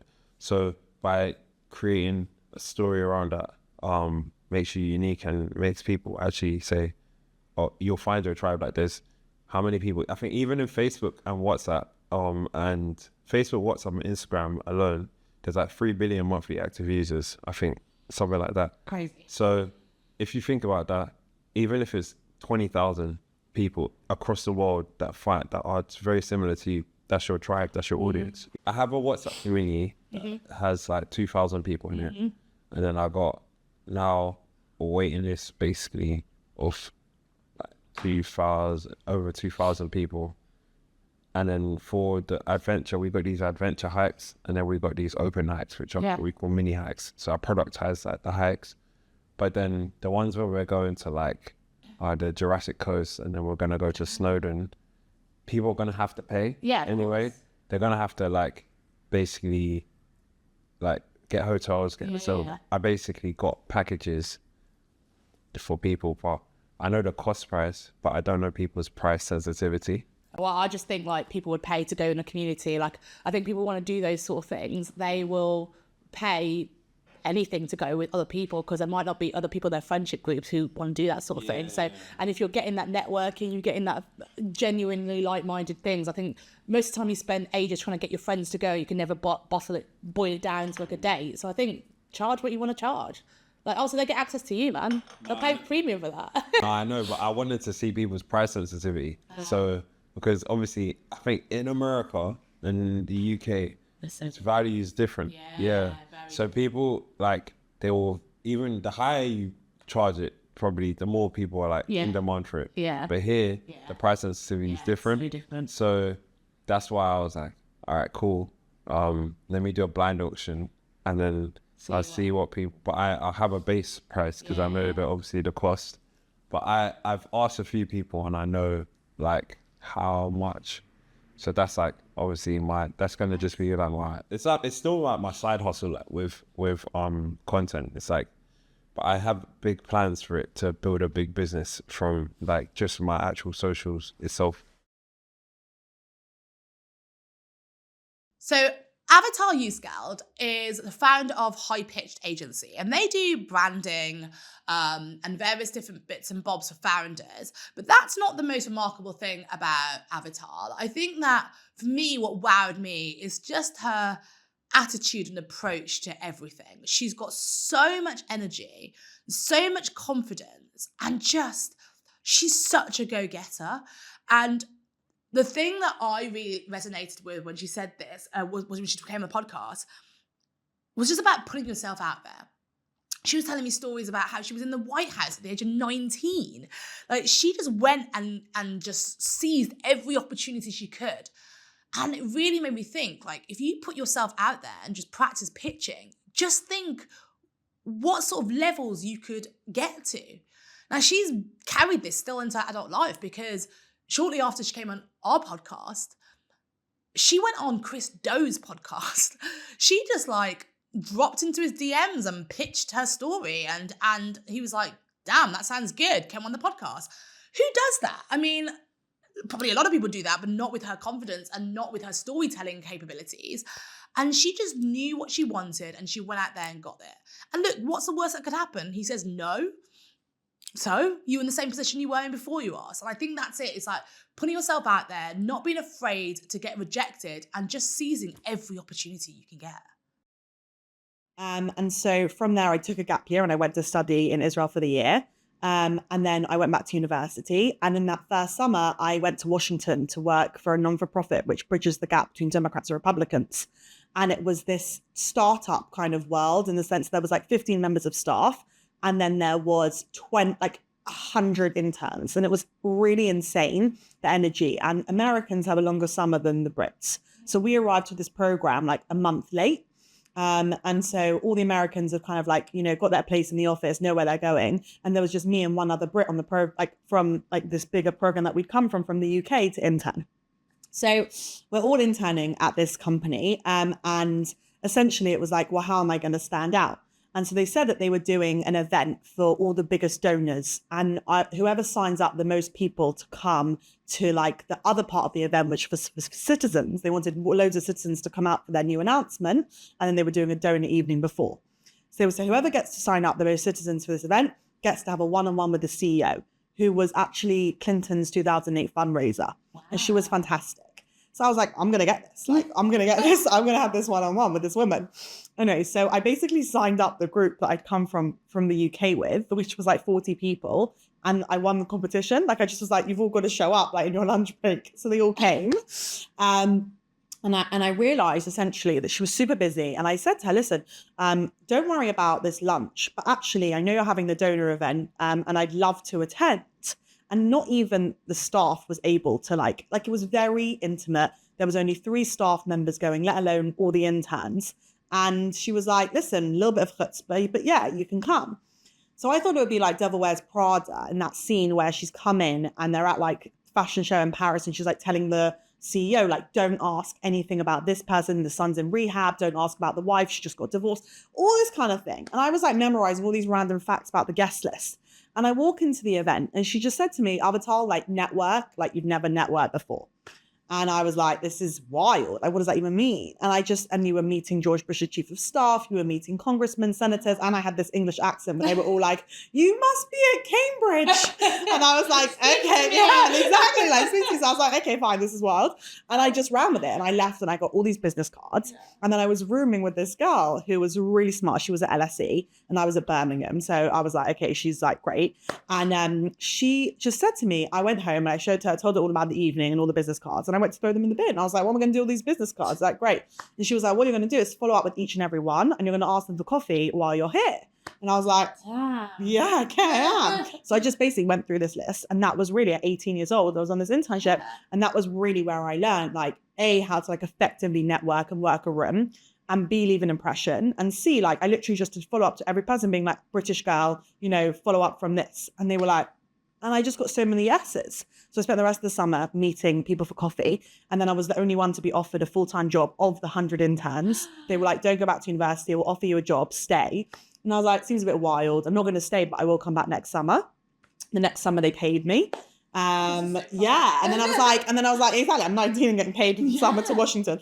And I was like, this is great. And then that was kind of where, and then it wasn't exactly what I wanted, but I went back to the UK at that point. And essentially I was still very interested in politics, but I moved to work for an embassy and I was working on bringing more investment to like the country essentially.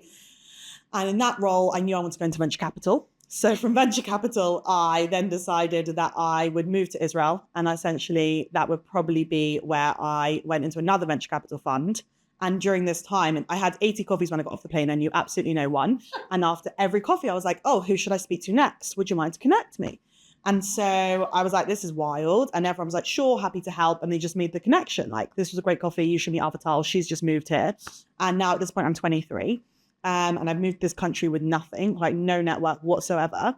And I was like, I'm going to work in a venture capital fund. And I did. And I got a job at Reid Hoffman. He was like, obviously the founder of LinkedIn, his fund in Israel.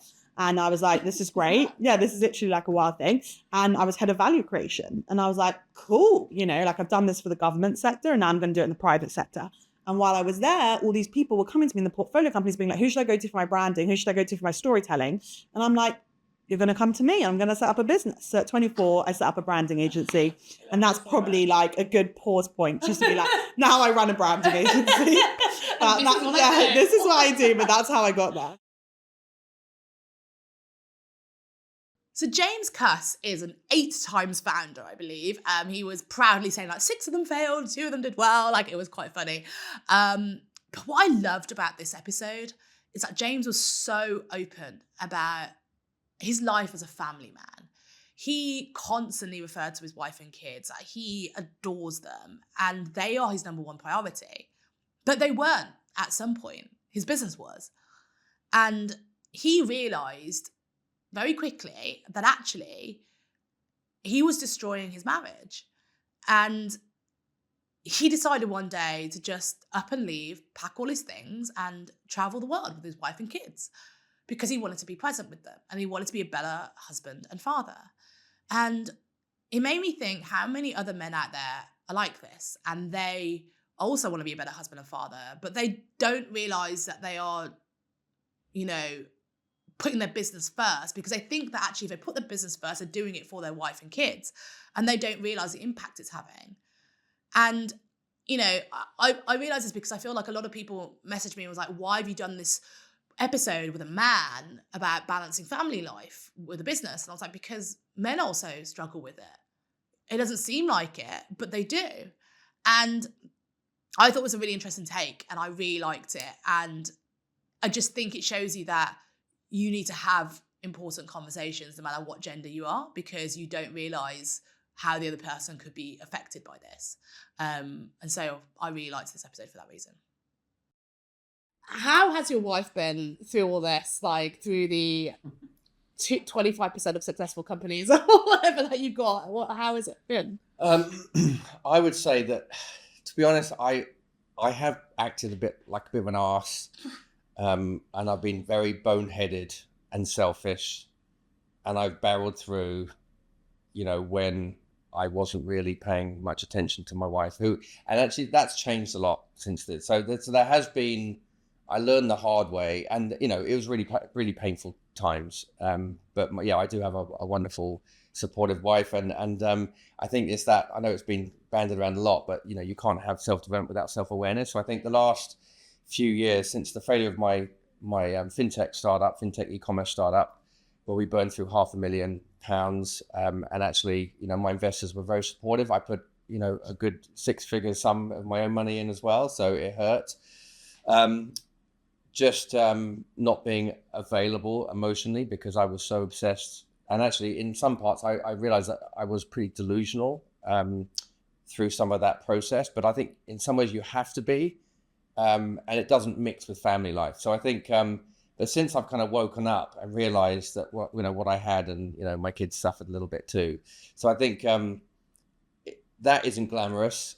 But I think now I'm more in the present moment, and I can actually, be there, even though, because there's been times in my life where I've been there physically, but not being in the present. So, or being in my head trying to figure things out, and the pacing around at 3 a.m. in the morning trying to figure out where that 14 grand is going to come from to cover payroll and stuff. That's not, it's like, where is it going to come from? And then you fix it the next day, and then 3 months later or a month later you're in the same position. So it's painful, right? Yeah. It's not glamorous. No, so I would caution anyone that has a family. I've got 3 daughters, as I said. Whether you want to take this, and actually, and if you do, just make sure you're aligned, because I did things anyway, which is that's the arsehole bit. So I've just mentioned gender, and I think it's perfectly timed because my next guest is Lou Castello, who is my first, and so far I believe only, non-binary guest on the show. And for me, this was a real enlightening episode. Now, I get on so well with Lou, and I really, really admire them. And everything they say is so knowledgeable and so professional, and they do such a good job with everything. And I've always shown Lou so much respect, and they know that. But I still managed to mess up when the podcast came out. Now, I was trying to rush things, and I was trying to edit things and take shortcuts.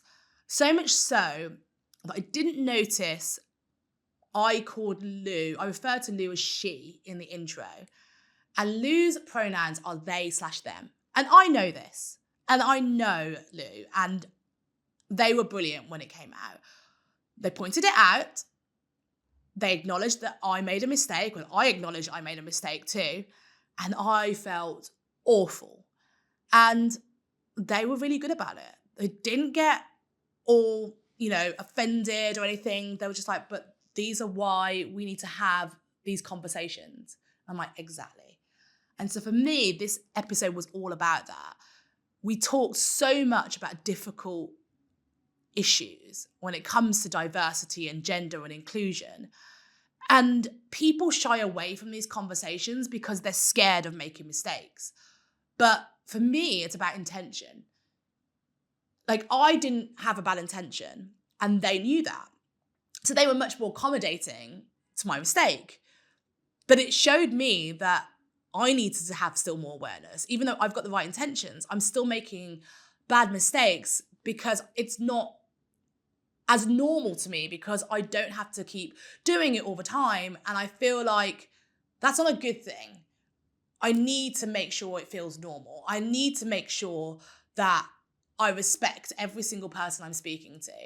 And so for me, I loved that this episode personally also made me feel this way, but helped us open up these conversations, because no matter how difficult a conversation is, you absolutely need to have them. I made a promise to myself when I started my business that I was going to be 100% myself, because I wanted to see if it was going to work.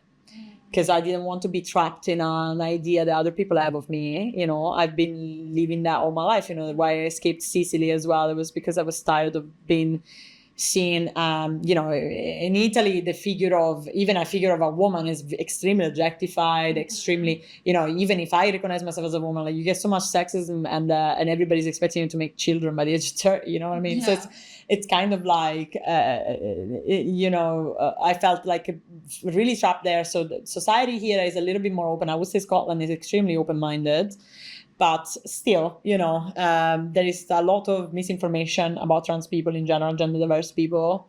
So as it affected my work, well, look, I think that the best way to frame this, like, I don't think I missed opportunities because I'm non-binary. I think I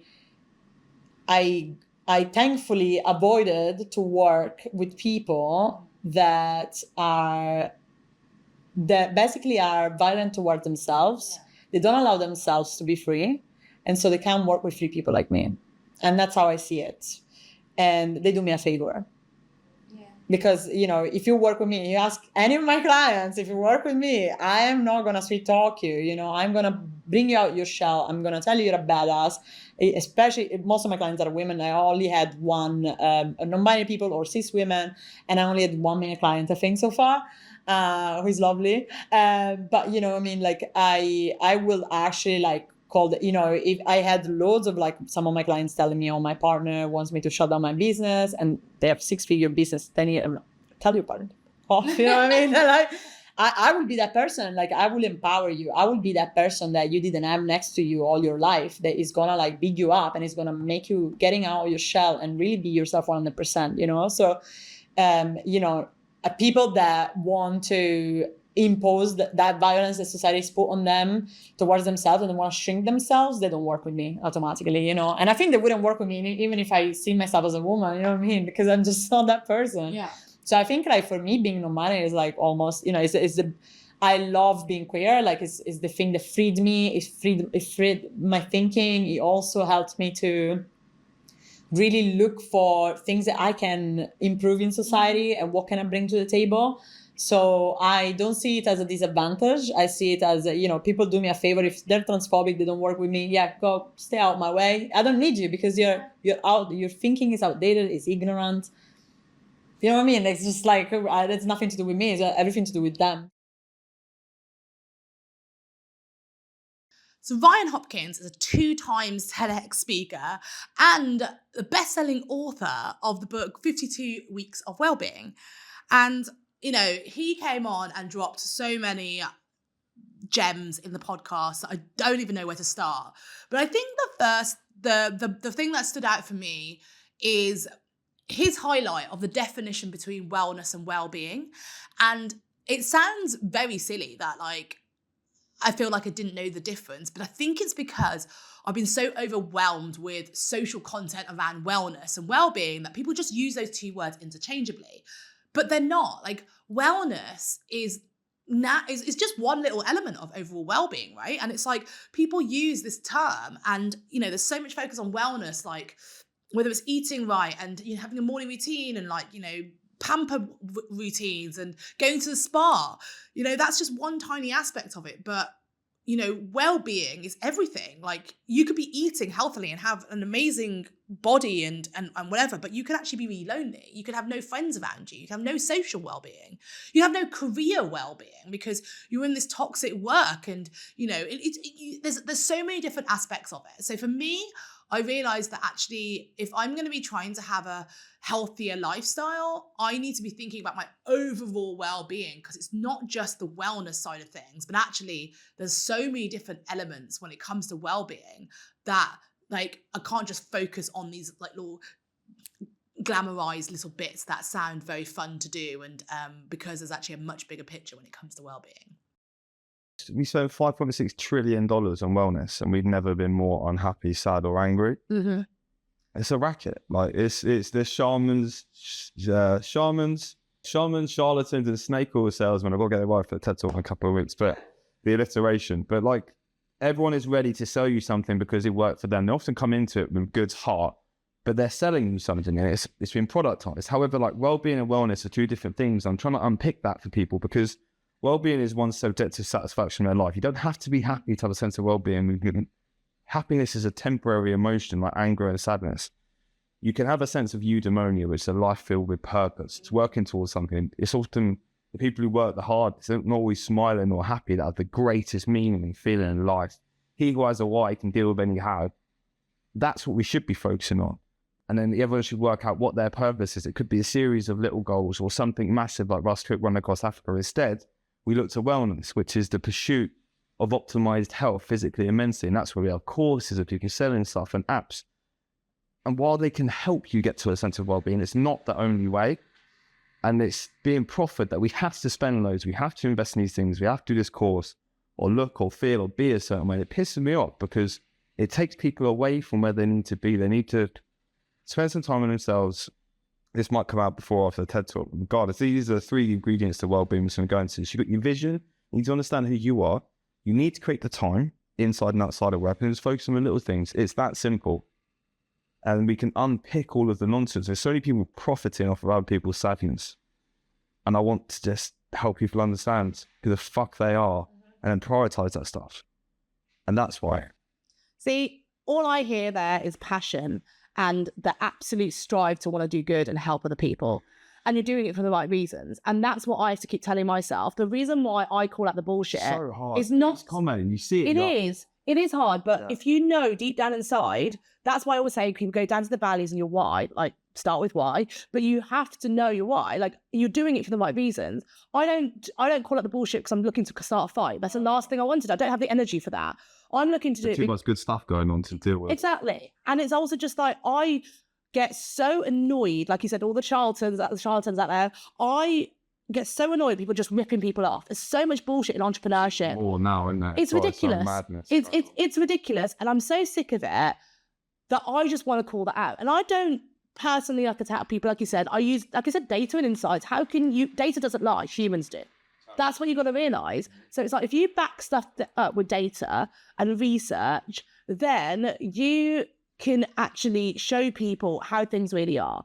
And so I will keep calling out the bullshit, because all the people who are out there scamming and acting all this sort of stuff, they're ruining people's lives for so many reasons. Like, you know, like we talk about all the people who even just show off on social media. What that does is create imposter syndrome in other people. It makes them lose confidence. It makes them like run into a spiral of depression, and actually they get burnout because they're trying to strive for something that doesn't even exist. Like, all this stuff is actually really dangerous, but you don't see it. And like that connects to the thief of joy, isn't it? Exactly. That's a great quote that I love as well. So Holly Tennock is also an exited agency founder, and we touched on, again, the downsides of selling an agency, and hers was also not pretty. So definitely tune in for that. But she's also a qualified coach. And so for me, the biggest takeaways were on the subject of advice, because I've had some horrific advice over the years. And, you know, this is often why I'm talking about this no bullshit, because there's so much bullshit out there with people who are giving advice who are not qualified to give advice because they haven't even done it themselves. So there's like different levels of advice. And I think for me, it was this takeaway between a coach, a mentor, and advisor. And, you know, coaches are generally people who kind of help, you know, coach the questions out of people. They ask lots of questions, and you know, you as a founder probably have the answers inside you, but you need a coach to kind of help you find the answer. A mentor is generally someone who's been there and done that, and they're giving you advice based on their experiences and, you know, helping you along the way. An advisor is just someone who gives general advice on different topics of what they should be experts in. And I think there's a big crossover with what people do. I think that people are trying to do too many different roles, and it's not quite clear. And I think that what I've realized now is that when I'm going to try and take advice off someone, or even when I'm giving advice, I want to be very, very, very clear as to what sort of role they fit into. So I can apply it to the right areas without getting blanket advice or the wrong advice to steer me in the wrong direction. I need to know, have they been on this path before? Can I see them as more of a mentor? Or are they just giving advice in a particular area that I can take or leave? Because advice should be taken or left. And so for me, I thought that was a really interesting conversation. And so many different great bits in that episode. So I would like to then discuss, because I think what you said resonates, and it's really scary actually, because I feel like companies get to a certain size and then they're like, I need advisors. Yeah. And, you're told, and because this is the way that every business runs, you're told to get a board, get advisors and whatever. And like you said, they could really destroy businesses. Yeah. And I know so many companies have had a board of advisors and they've been awful. Yeah. So I would like to just touch on coaches versus mentors versus advisors, because they're sort of so murky and people just interchange all three of those words as the same thing, but they are so different, and what they should be getting out of you is very, very different. So I'd love to talk on the differences, because you're a qualified coach. So coaching, what is coaching versus what is mentoring versus what is advice, and who should be getting what? Brilliant. So such a good question, and one that needs to be sweated a bit more. And actually, so I did a course specifically in this to really chunk it out. Because so I'd say a coach, first of all, is someone who does not proffer advice.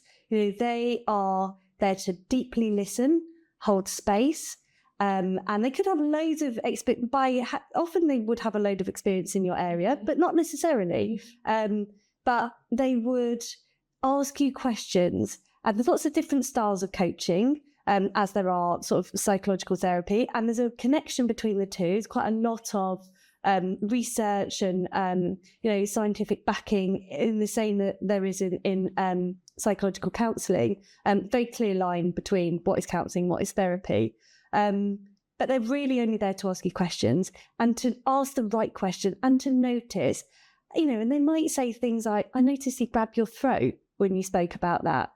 Tell me about that a bit more. Or I noticed when you answered that, you didn't mention this. So they might be drawing your attention to things. They might, but they're never saying, I think you need to do this. Mm-hmm. They are really, really drawing out from you your best self. And they might be aligning you with your values. They might be aligning you with your goals. The fundamental thing about coaching is always forward looking. Whereas therapy, I think, is a lot looking back. Yeah. What coaching is about where are you going? And you can do some of that is like Gestalt, which is very sort of in the body, noticing where you're feeling things. Some of it is like just very functional, like what are your goals, what's the reality, opportunity, way forward. So there's lots of different models, but good coaches are able to use a whole range of different models interchangeably depending on what the situation is. So the important thing is all coaches are accredited. So there's two bodies, the EMCC and the ICF. And you have to keep up your registration, you have to pay, you have to have a mentor, you have to, write up your notes after every session, you need to then put those through with people. Wow. It's a very, it is a accredited profession. Well, it should be anyway. But then 90% of the coaches on Instagram, for example, they're not probably not exactly. And I think that's the thing, because coaching came from like sports coaching, perhaps, and a lot of things we didn't necessarily need a qualification. Yeah. Really, if you are going to pay for a coach, you need to make sure they're accredited, because they can cause an enormous amount of harm, and you should contract with them very carefully at the beginning around all of that. So Konrad Sanders is the founder of The Creative Copywriter, which is a great copywriting agency in the UK. And they've got some huge clients under their belt, like Krispy Kreme and like some really cool brands like that.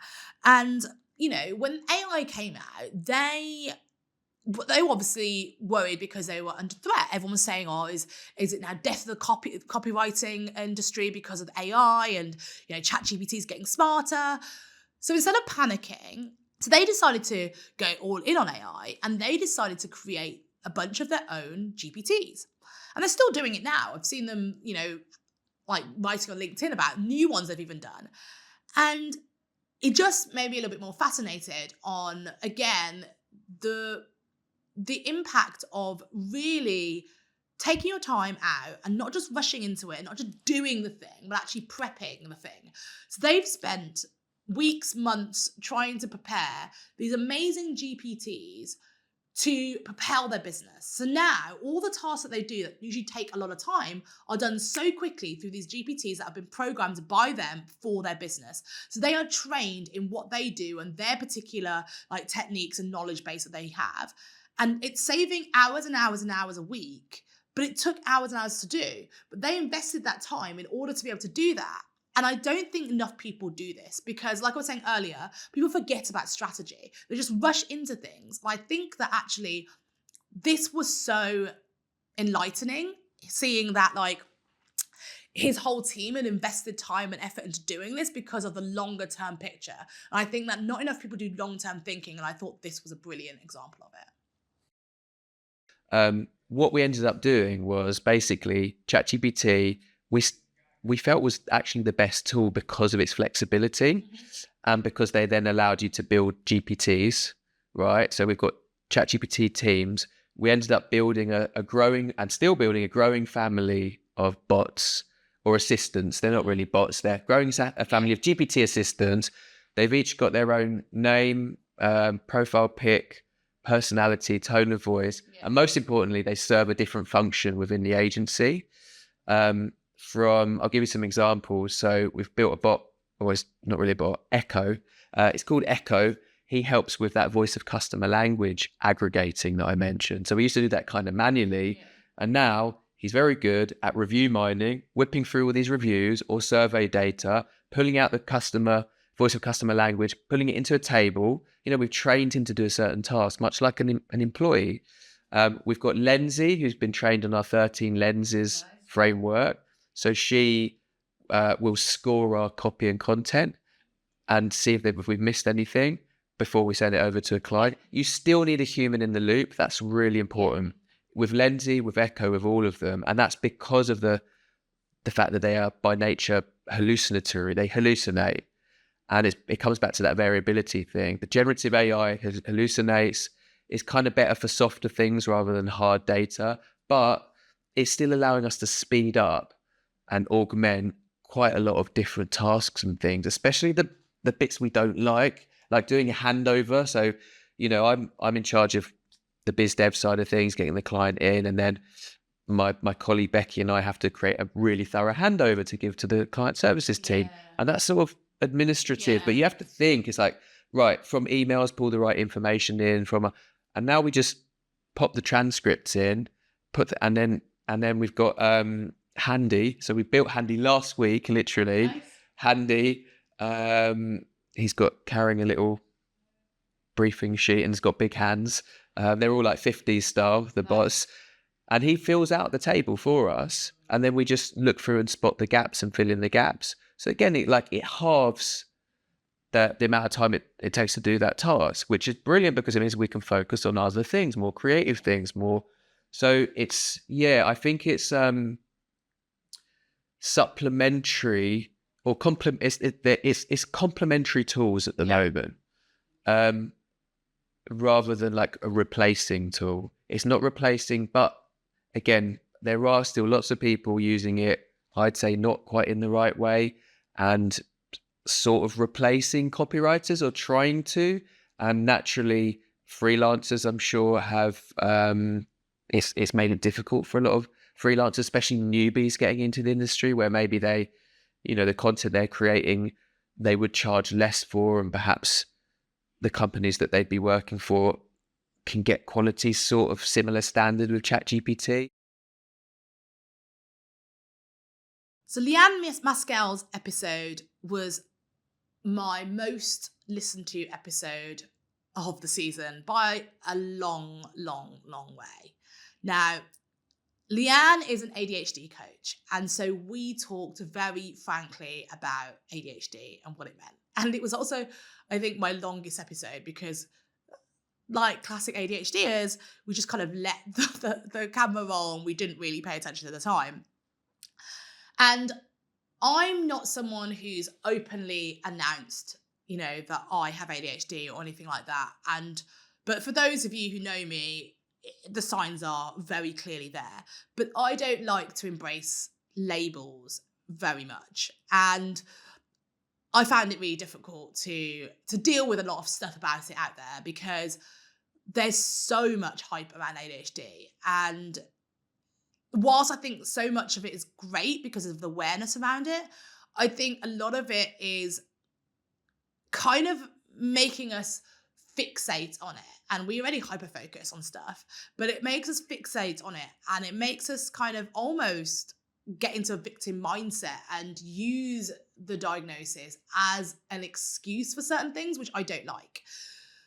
But this episode gave me so much hope, and I feel like it's because I didn't feel as weird anymore. There were certain things that I do, certain ways my brain worked that I always felt like I was different and I was strange for. And now I know that it's just a neurodivergent trait, and there were so many other people who feel the same way, have the same struggles.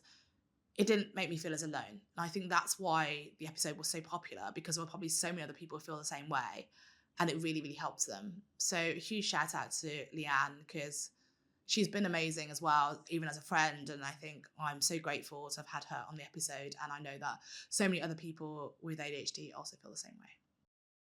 The accountability things. I want to again touch on that because I think, what I want to get out is to everyone out there with ADHD or people who are going through something they think is ADHD and they're not sure about. And we're going to talk about all this stuff, but I really want to delve into the little things because I think so many people offer this big generic advice, but they don't really get into actionable things. Yeah.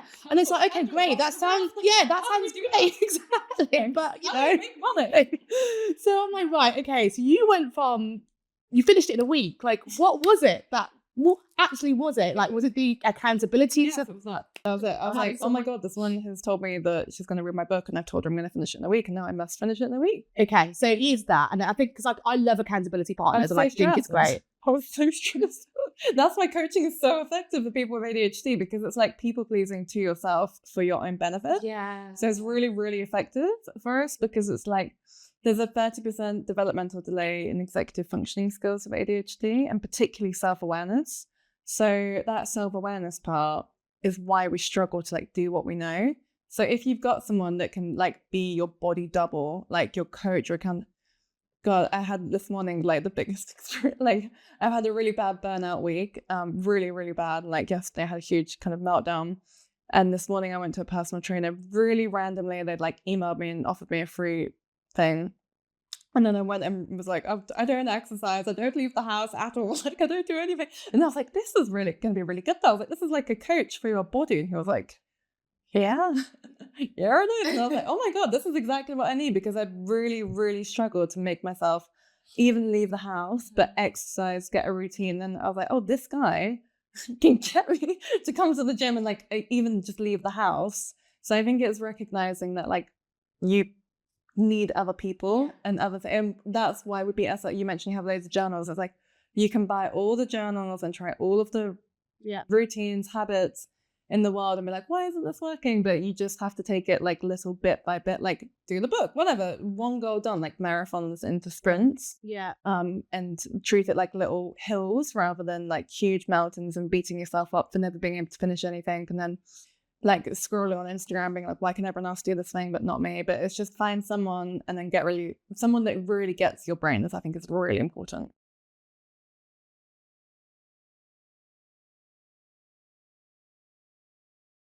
So on that topic of labels, Charlie Rogers came on the podcast, and he runs a community called the Undefinables. And the reason why they're called Undefinable is because he believes that his community is all about people who want to just be themselves without having to put themselves in a box and label themselves, which I love. Like I said, I'm struggling with labels, although sometimes I feel like it's good to identify yourself. Like I said in the previous clip, that you feel part of that community and they understand you a bit more. So I think that's great. But I love that Charlie's all about looking beyond those labels, and he has some great points about it. And I also think that, what I really admired about him was the fact that he is now a Team GB athlete, and he went from being the worst in his running club to running for Team GB. Like, who does that? And it was his whole story. Please listen to it because he was amazing.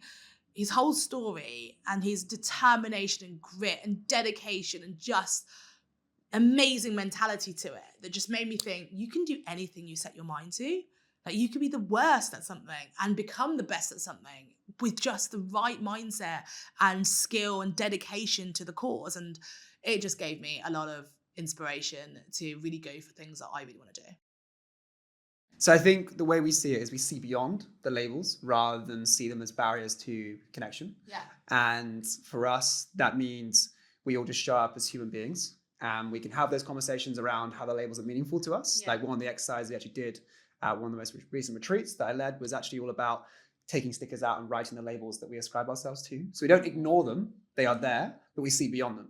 And that's the key, is that they are things that we can see as part of ourselves. But I think when you see it as your whole identity, that becomes quite challenging, because you're then limiting your world perspective to that single identity as well. And one of the key questions we ask those who want to join our community is, we ask them, when's the time that you had to give up a previous mission that you had?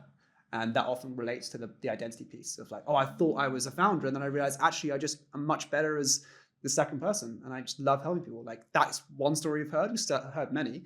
And I think it's really interesting when people have let go of a previous self. I mean, myself, have closed like 2 businesses already. Like, when you let go of things, you can kind of outgrow them and become bigger than you were before, while keeping the themes of what made you successful in the first place. And I often think that is a huge sign of maturity, is able to do that, because you can see it's not just my perspective right now that matters. Like, there are other ones that also exist, and they're also correct too. Like, we can both say things that are true but have very different perspectives. Yeah. And that can lead to a much greater conversation. And I think that in the world today is what we need a lot more of. It's not just tribal, I'm this, you're that, let's just clash. It's instead, no, we're both human beings. Let's find our common ground, and let's talk about things in a way that we can actually understand each other. Yeah, I totally agree with that. That's like, because I feel like the labels now are hindering people and actually causing more harm than good in some ways. And I totally agree we need awareness. I totally agree that we need, there need to be proud advocates for certain labels, 100%, and people to talk about it. And I definitely agree with that. But I do also think that if you just define yourself too narrowly, like it holds you back and restricts you. Yeah. Like, even take, for example, like I said, people talk about me as a Black woman, like, and I talk about some of the racial issues that I've faced and things like that. But I rarely try to position myself as that. Like, and I actually did create a newsletter once called The Black Female Boss, and I created this because someone told me to. Okay. And someone advised me to, and they said that this is what you need to do, this is the brand that you need to go for, and I didn't like it, and it just didn't feel me. And I think that as I started to do this, I think I started to feel more, I don't know how to describe it, but I think I was more paranoid about racial issues. I started to think, like, I think, oh, that person, they're judging me because I'm Black. And actually it wasn't even there. Like, paranoia was setting in, and and I think, like, I'm like, oh my God, they're being misogynistic. No, it was nothing to do with that. But it's because I took on this identity as the Black female boss, that being that color and being that gender kind of almost hindered me and held me back and made me feel like these were negative things, but I was trying to embrace it for other Black women. Whereas I think that you can just be you. Yeah. And like you said, don't ignore the labels, but see past that label. So yes, I am still a Black female boss, but that's not just all of who I am. So Pascalle Bergmans is a phenomenal human being. Like, I don't even know where to begin with her. She's a former West End star. Oh my God, her voice is beauts. She didn't sing in the podcast, but I've heard her sing. She's amazing. And but she had a stroke at the age of like 22. And wow, you would never think it listening to her. But instead of letting it destroy her life, she transformed her life. And now she helps coach people about public speaking. And I've been a professional public speaker for a long time. So, you know, you wouldn't think that there was tons of stuff that I picked up in this podcast, but there was. And I think one of the things that really stood out for me was the importance of having a signature talk. Now, like I said, I've been doing public speaking for several years, but I don't have a signature talk. And I think this is because I do so many things, and I have always considered myself to be multifaceted. And I think I almost brand myself as that. So I'm like, I can't put myself into a box, like I said, labels wise. And so I felt like I never had that signature talk, which I think has actually made it more difficult for me to land as lucrative paying jobs as she does for her clients. And so this was a big takeaway for me. So I think that anyone who is interested in doing public speaking, you need to listen to this episode. You need to speak to Pascalle, because she has some great insights. Like I said, I've been getting paid for public speaking for years, but not the amount that I should be getting paid. And I think like for 2025, I'm now going to go craft a signature talk, and I'm going to practice it. I'm going to get known for it under her advice. So I think this has been an amazing takeaway. And so definitely tune in and ask her for some advice. Public speaking doesn't just become a nice way to network and get new clients. It becomes, this is part of my services. Yeah. So for example, I have one-to-one coaching, I have group coaching, and I have public speaking. So that's an actual service that people pay for. There's VAT on that, and everything needs to be covered. So that's the first thing. Then we need to know what you're going to talk about. Mm-hmm. So instead of thinking, okay, I'm going to get paid, let's make you a signature talk. Yeah. Mm-hmm. What's the talk you're going to be known for? Why that talk? Because, for example, a personal brand is a big thing, right? Mm-hmm. Everybody's a personal brand guru at the moment. Mm-hmm. And I work with quite a few of them. And all of them get asked at different events to speak, because it's important that even though you're doing something that everybody else is doing, why you, right? So niche down. And I said this to you earlier. Do you want to be the buffet or the steakhouse? I heard this on another podcast, and I can't remember the name of the guy, but it was such a good analogy, because if I'm going to book you, I know why I'm going to be booking you, because I want a no bullshit approach to, entrepreneurship, for example. When people book me, they know they're going to get sparkles on their stage. They know they're going to have someone who swears on stage, and they know they're going to have somebody who's going to explain how communication works, right? So my whole thing is communication. So you need to be known as one thing. So first of all, start thinking, what is the thing I want to be known for? If that's personal brand for what, right? Personal brand for legal professionals, personal brand for people who've never been online before. What is your unique selling point on a certain topic? Because there's lots of public speaking coaches out there, right? I'm not the only one, thank God, right? Because everybody needs something else. But I bring a very special, specific thing to the table, just like all of those other people do. So don't be afraid to stand out, right? So don't be a buffet where we have a little bit of everything. It's like, you don't really know what I want, right? Because it's too much choice. Be the steakhouse, right? If we're going, I really want a steak. You said, I'm going to go to Hawkmore. I know. That's what it's called? Yeah, Hawksmoor. Yeah. Because they're known for their steak. Yeah. You're not going to go to a buffet. Banging steak. Shout out. So don't be afraid to niche down. And people then go, but I also want to talk about this and I want to talk about that. Okay? You will get a chance to talk about that, because even though my thing is public speaking and how to get paid speaking gigs, that's my number one talk. I get booked for that one all the time. But I also get booked to talk about communication in the workplace, leadership. Never led a team in my life. Right? But I get asked to talk about it. Right? I get asked to talk about my stroke. So I still get all of these other talks out of it as well. But I'm known for this one thing. And that has massively helped me amp up my speaking gigs. Once you have that signature talk, test it out. This is when you do your talks for free. Mm-hmm. Yeah, because the only way you're going to figure out if it's going to land is by actually having an audience. If you think you've got a really funny story, but nobody laughs, you're going to be like, oh, okay, let's try that again. Another good thing is just talking to friends, going like, hey, I've got this part of my talk that I want to add. What do you think of this little story? And if they go, yeah, I love this, great. If they go, yeah, it's a bit too much, then don't do it. So test that signature talk out. Do it on a podcast. Hello. So Richard Moore is an absolute guru at LinkedIn. And, he constantly shows up on LinkedIn and just gives so much value away to his audience. he's got this amazing community, and like what he does is help people actually convert on LinkedIn. So it's not just creating LinkedIn content for the sake of it, and it's all about funny personal branding stuff. It's all about selling and making more money on LinkedIn, which is, you know, what most people are here for. So I loved our episode because he dropped so many knowledge bombs in it. But for me, it was the bit about solving customer problems.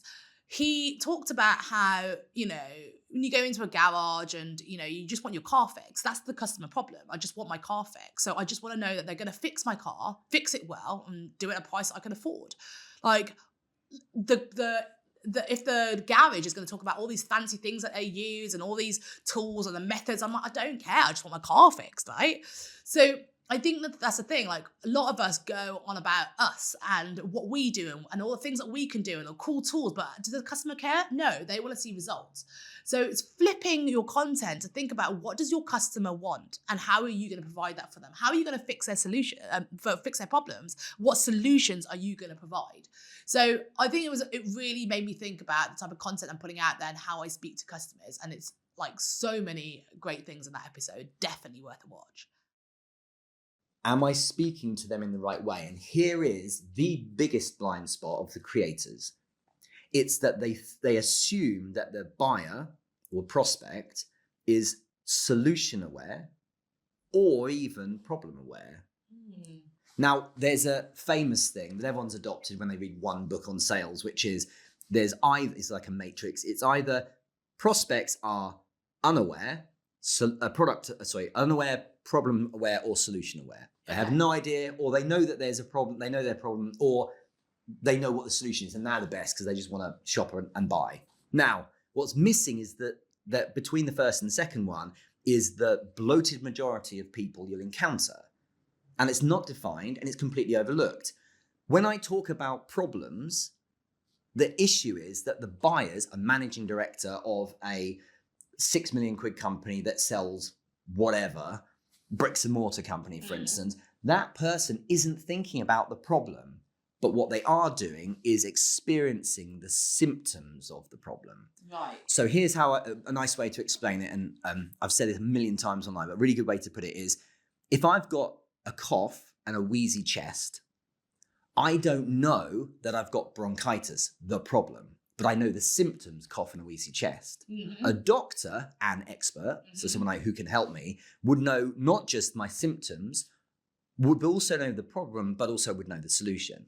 So what we want to do is meet the buyers where they are.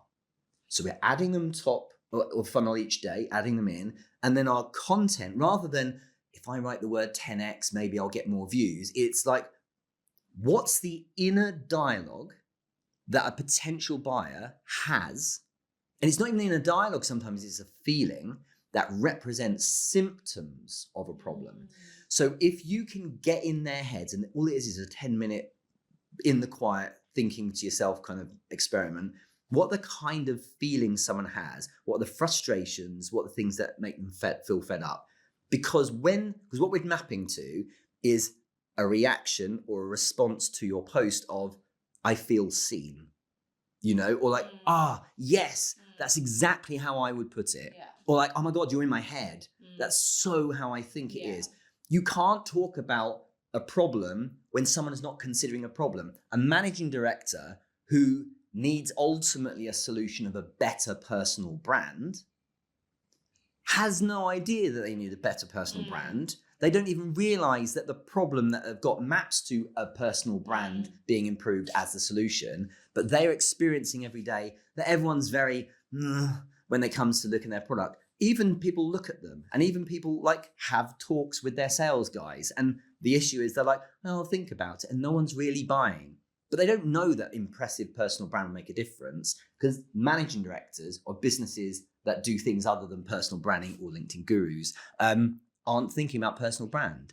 You know, a managing director is not thinking, do you know what? If we had better UX on our website, that would fix everything. That's problem and solution aware. And we're just hoping that this minute segment of the whole spectrum is paying attention, and they're not. So Siddhi Mittal is one of the co-founders of a company called Why Hungry. And these guys are the people who put private chefs in your home for an affordable price. Now, they are incredible. I've used them personally, and you really do get the luxury private chef experience for an absolutely ridiculously good price. And it's just a wonderful, wonderful thing. Now, the things that I learned from her were that she, came from India, went over to America, but her hustle was just incredible. She put herself out there to so many different places. And so for me, the takeaway was about putting yourself out there. But it was that she went to so many different accelerators. She joined all these communities. She went for so many pitches to different investors. She just networked like absolute crazy in order to build her brand. And now, Why Hungry has secured investment from like all these high-end investors. They were on Dragon's Den too. She's got like all these celebrities who are investing in her brand, and she's just got so many people lining up to invest in Why Hungry because she put herself out there and networked with all the right people and showed that she was this incredible person. So when it came to asking for money and proving that she's good at business, she was able to get that investment so easily. So it's made me think, right, how do I put myself out there in front of the right people and just not be afraid of getting rejected?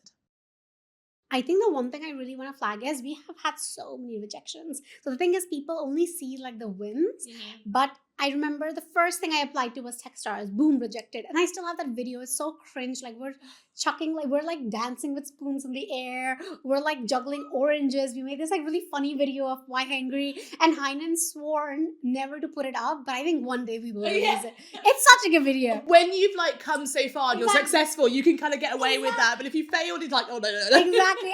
Anyway, so I feel like that happened. We then got into Google for Startups, which was an equity-free accelerator. That actually changed our life quite a bit because as a first-time founder and a tech outsider, so even though I did do artificial intelligence for like the past 7 years, I've been in trading. So I don't know anyone in the world of tech. It's a big bridge. Like everything is new. Like every little thing from marketing, Google, SEO, like Google Analytics, or like building product, website, brand, how much you spend on this or that, everything is so new. So what Google for Accelerator did was there were 10 women startups, and it really forced us to become like a proper startup. Like we kind of were like, right, we were able to articulate something. We had a first version that looked better. So that was really great. Then sort of COVID happened, which was insane. We then got the opportunity to do Dragon's Den, which we said yes. So I think in our life, the one big thing has been we've said yes to every shot that we got. And like you have to take every shot because you're going to get so many rejections. I just assume a rejection. So I don't even care. Like I will apply. And if it gets rejected, that's base case. So we did Dragon's Den, which was really good. And then sort of like COVID was going in and out, and like life was really crazy in 2021. And I think fast forward, Y Combinator happened in 2022. So there were still so many years of like COVID heartache and like going in and out, Dragon's Den, a lot of stuff that happened before, which was quite difficult, but we just sort of like kept going and made it through and survived. And then with YC, it was same. We actually had a Halloween photo shoot, and I remember telling Heinen, we really need to apply to this thing. Like we have to send in something. The deadline was 3 a.m. London time. We started this at 12. What? And then we came back from the photo shoot, and I was like, I'm going to make some coffee. And she went to her place, and we were like online. And after like 2.5 hours, actually it was I think 6 a.m. I was like, dude, I'm done. Like I'm so tired. And it's good because that deadline like really forced us to like get our, like just be very tight with what we're going to do. And I remember the Halloween photo shoot, we had a videographer. So we were like, oh, like just record a quick video of us because we had to submit a video file. And then we sent it in. And with YC, it's like we got our first call. And then after a month, they wanted to check our P&L again. We got another call. And then we still didn't get the acceptance actually because that was unusual because I think they were just waiting to see more data points. And then finally, I remember sending an email saying, look, we potentially are looking to crowdfund at this valuation. If we do that, we can never accept YC because like we're not going to dilute again. So let us know. We actually got accepted the next day. So I don't want to say causation or correlation, but there is this sense of like I really feel the biggest lesson was, I can't assume, but it's not crazy to realize that they were waiting to see more and more proof points to why a startup could be successful. Because there's a stat that 70% of founders who go through YC have applied twice or more. because YC wants to see you at it again and again. So in a way, we were like the outlier that got in the first time, whereas people in our batch had applied like 5 times. Like that's dedication. So I think the really big lesson from me was like, just try, always like find the back door. Like always do that. Like it cost us nothing to email YC and say that. Whereas if we hadn't emailed, I don't know, like would we have gotten it? Would they have just continued to delay that acceptance? So I feel like, yeah, you just have to do like the crazy stuff that people wouldn't normally do because it's not the front door. So Lee Chambers is a male ally. And I think when I first heard this term, I didn't really understand it. But for those who don't know, it's a man who stands up for the rights of like gender equality and discrimination and diversity and inclusion and all that kind of stuff. And he constantly puts himself out there and talks up for women's rights all the time and gets a lot of hate for it. But the conversation that really struck me was around why we still have these issues, and it's 2024. And it made me think about what he talks about, male-led content, especially in the business world. And when you think about how much content you digest, like who is it by? Because I constantly look for female content creators on business, but there aren't that many. Like I do all the time to try and find inspiration for women who are like me, who are trying to do similar stuff, and there aren't many of us out there. But men, oh my God, I found so many men who are doing endless stuff and constantly putting advice out there, and business books mainly written by men. But why is this? And I think the problem is then it makes it just a male-dominated environment, and then basically you're hearing advice from men, and it naturally just makes the whole environment more masculine for that reason. And so the importance of female-led content is even more powerful than ever. So this has really spurred me to make more and more content in 2025 now, because I think that women need to have a bigger voice, and we can't do this without more women actually getting up there, making content, having these conversations. So this was a huge takeaway for me, and it's really inspired me to put more and more content out there in the business world in 2025. Lots of things are written and created through the male gaze.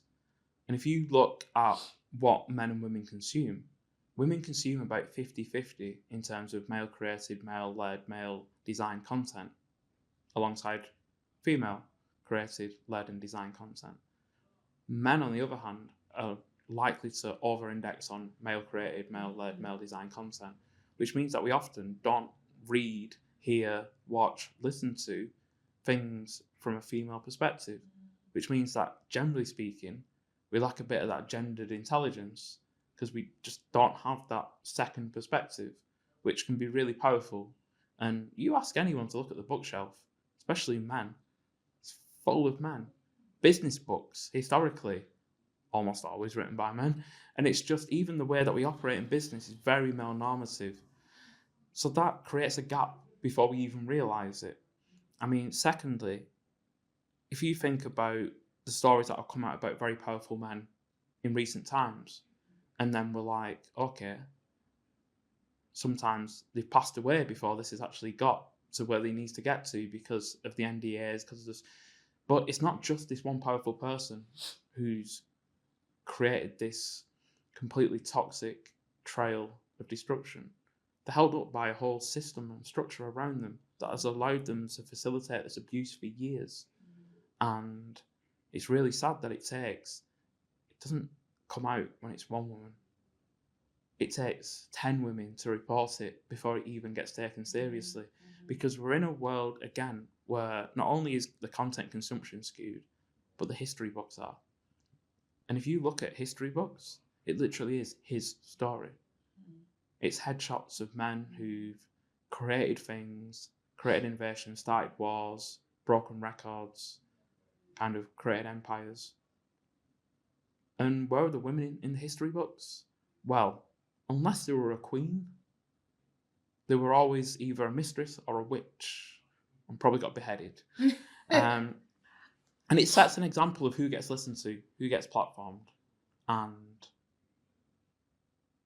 that still exists in society today, where women are simply less likely to be listened to, less likely to be believed, and just less likely to be taken seriously. And that's ingrained into all of us, including women themselves. because we swim in the very sea that's been created for us. And if you look back on some of the things that were on, say, television or in the newspapers when we were children, you look now and you kind of got, geez. But that's what we were surrounded by. Our parents talked about that kind of stuff. Like, and actually, that's the rivers that we've swam in. And all that water's absorbed into us, and that's who we are. So we've all got lots of internalized stuff that we all actively need to work on. So Alicia Richardson is the founder of Black Create Connect, which is a community to help Black creators like get jobs in the market space, and just been an amazing community to help Black creatives support each other. But the biggest takeaways that I took from Alicia's episode are around the future of content creation. Now, we talked a lot about what that looks like going forward, but she was saying how it's so important to just be as real as possible. And obviously I believe in this. That's why I'm talking about no bullshit all the time. I'm trying to show both sides of the spectrum when it comes to entrepreneurship. And she was saying that that's going to be even more so in 2025. Like, you see the sort of content that does well. It's less of the chisel stuff now. It's more the real stuff. Just people talking on their cameras, like unedited, just really raw, unfiltered stuff, because people relate to people who are just being real. So it's less scripted, less production value, which is great to hear for those who have lower budget. So I just started thinking about, what that means, because she's talking about influence as well. She's even got an agency now which uses influencers to advertise jobs, and that's doing so well. And again, it's like, wow, influencers are really, really influential, and they're probably going to be used even more in the coming months. And I just thought, this is my sign to go all in on content. Like, everything I've been saying is about all in on content, because I really think that this is where the industry is going. And because I'm already no bullshit and I'm showing up as me and, being less scripted, being less production value, I think more people are going to relate to it. And I think that I could, really make a difference in this niche of entrepreneurship by showing up as someone talking real talk and actually showing both sides of what it's like running a business. And I just need to do more of that in 2025. Do you know what's interesting with I guess influencers / content creators? A lot of them have built their platform off ego and them being the star of the show. What I guess some of the TikTok creators are, I guess they're fascinated about. I have one-to-one calls with them, and I say to them, you have to put your viewers and your audience first, right? If you're not connecting with them, if you're not trying to get to know them, if you're not trying to add value to them, and it's all about you, you will lose traction. Like, it's not sustainable. So I said to them, if you want to last long, I don't know if you're here for the short or the long term, but my ideology is that anything you do, it needs to ideally be long term. It might change along the way, but it needs to be long term. So I've been telling all of my content creators that we're now working with, you need to think about, what does your audience want? Because you have these great ideas to talk about me, because I want this. No, like, if your audience want Q&A and want to get to know you, do that. If you really want to be a content creator that's honest and that's transparent, do that. Like, what is it that they want to see from you? And I'm even having to push myself out of that as well, because a lot of people have said to me in the community, we want to hear more about you, your story, your background, because I'm always interviewing people, I'm always doing events, and I'm always just chipping in and out. And I'm listening to that and thinking, okay, how can I do that in a way that's also manageable and consistent? So it is hard working with content creators, but my whole thing is, I tell them straight, every content creator I meet, whether I work with them or not, you have to think about the bigger picture. If you're adding value to a wide audience, you don't have to worry too much about trying too hard. You don't, because you're valuable. And the reason why people like Melissa's Wardrobe, for example, has grown such an influential platform is because she gives people genuine gems on fashion. Like, I'm not gonna lie, I really look up to her brand, because she's managed to grow it and, influence. I don't know her personally, but she obviously has been honest with her audience about what works. And she talks about affordable things, if that makes sense. So people resonate with honesty. They resonate with things that are real. Even when I say myself, you know what? I tried this whole thing, that didn't work, didn't make money. This did make money though, and props to this person for that. People just resonate with honesty. Yeah. And value. Yeah, exactly. And I think, like, for me, like, when I think about it as well, like, when I think about all the influence out there, like, so much of it is fake. And like, when you don't when you people compare themselves to these people all the time, and so much of it's fake. If you look at the ones who are actually shining through, they're the ones being the most real. People are so sick of it now. People don't want the perfect chisel stuff. Like honestly, like when I see people's homes as well, I'm like, do you not live in them? Because like, if you notice like influencer homes, there's nothing anywhere. Everything's spotlessly clean all the time, and like there's not even a cup on the table. Like, and I'm just like, do you not drink coffee? Because I see a video of you making coffee every single day, but there's no cups anywhere. It's like, and it's like everything's so pristine. They don't have anything around, and I'm like, it's nice having a clean home. Don't get me wrong, my place is not that messy, but it's like, but like, it's lived in. It's lived in. There's stuff everywhere, so it doesn't look like a showroom every time you make filming content. But they basically live in a showroom, and it's quite depressing. And when I speak to content creators, they say that oh, we can't actually live properly in our home because we have to keep a whole area for content. So like one room is like, I'm not allowed to go in it. And I'm like, this is a weird way to live, and it's not. And like the whole day in your life, none of it's real. Like most of it's done over like 5 days as well. It's like, please be realistic. Let me be honest with you. So Katie Street was our last podcast guest for this season, and she runs an agency called Street Agency, named after herself.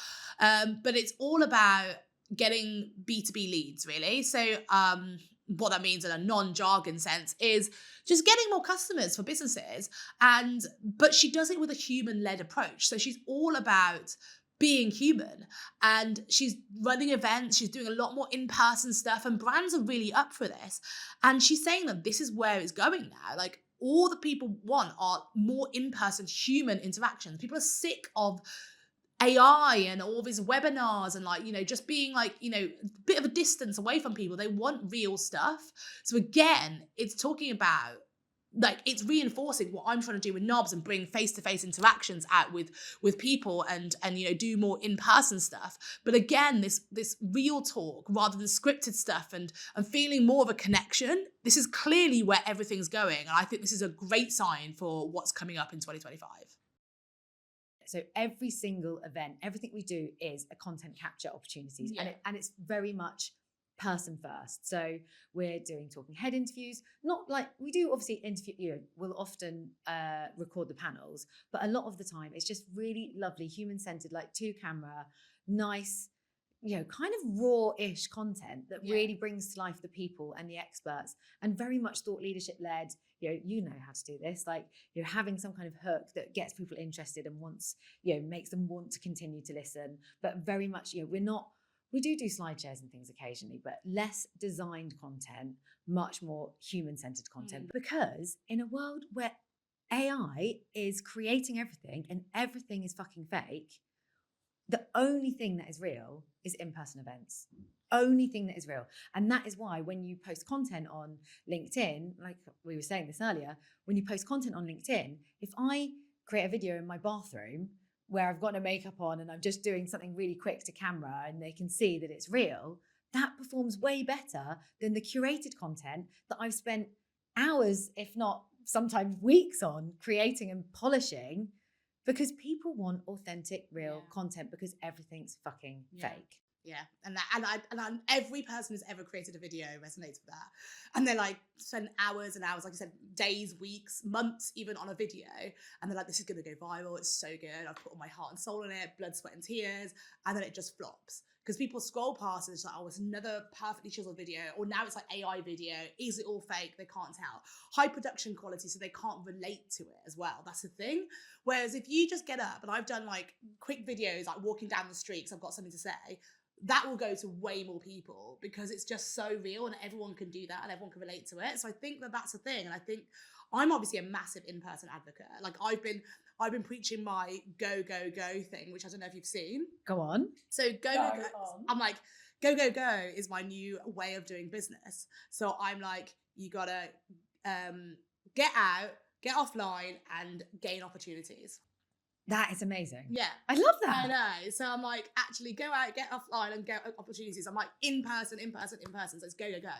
That's so, amazing. I know. It's like, I wish I'd thought of that. I know, right? Stealing it. No, I'm not stealing it. Sell it on air now. It's all yeah, we know who started this.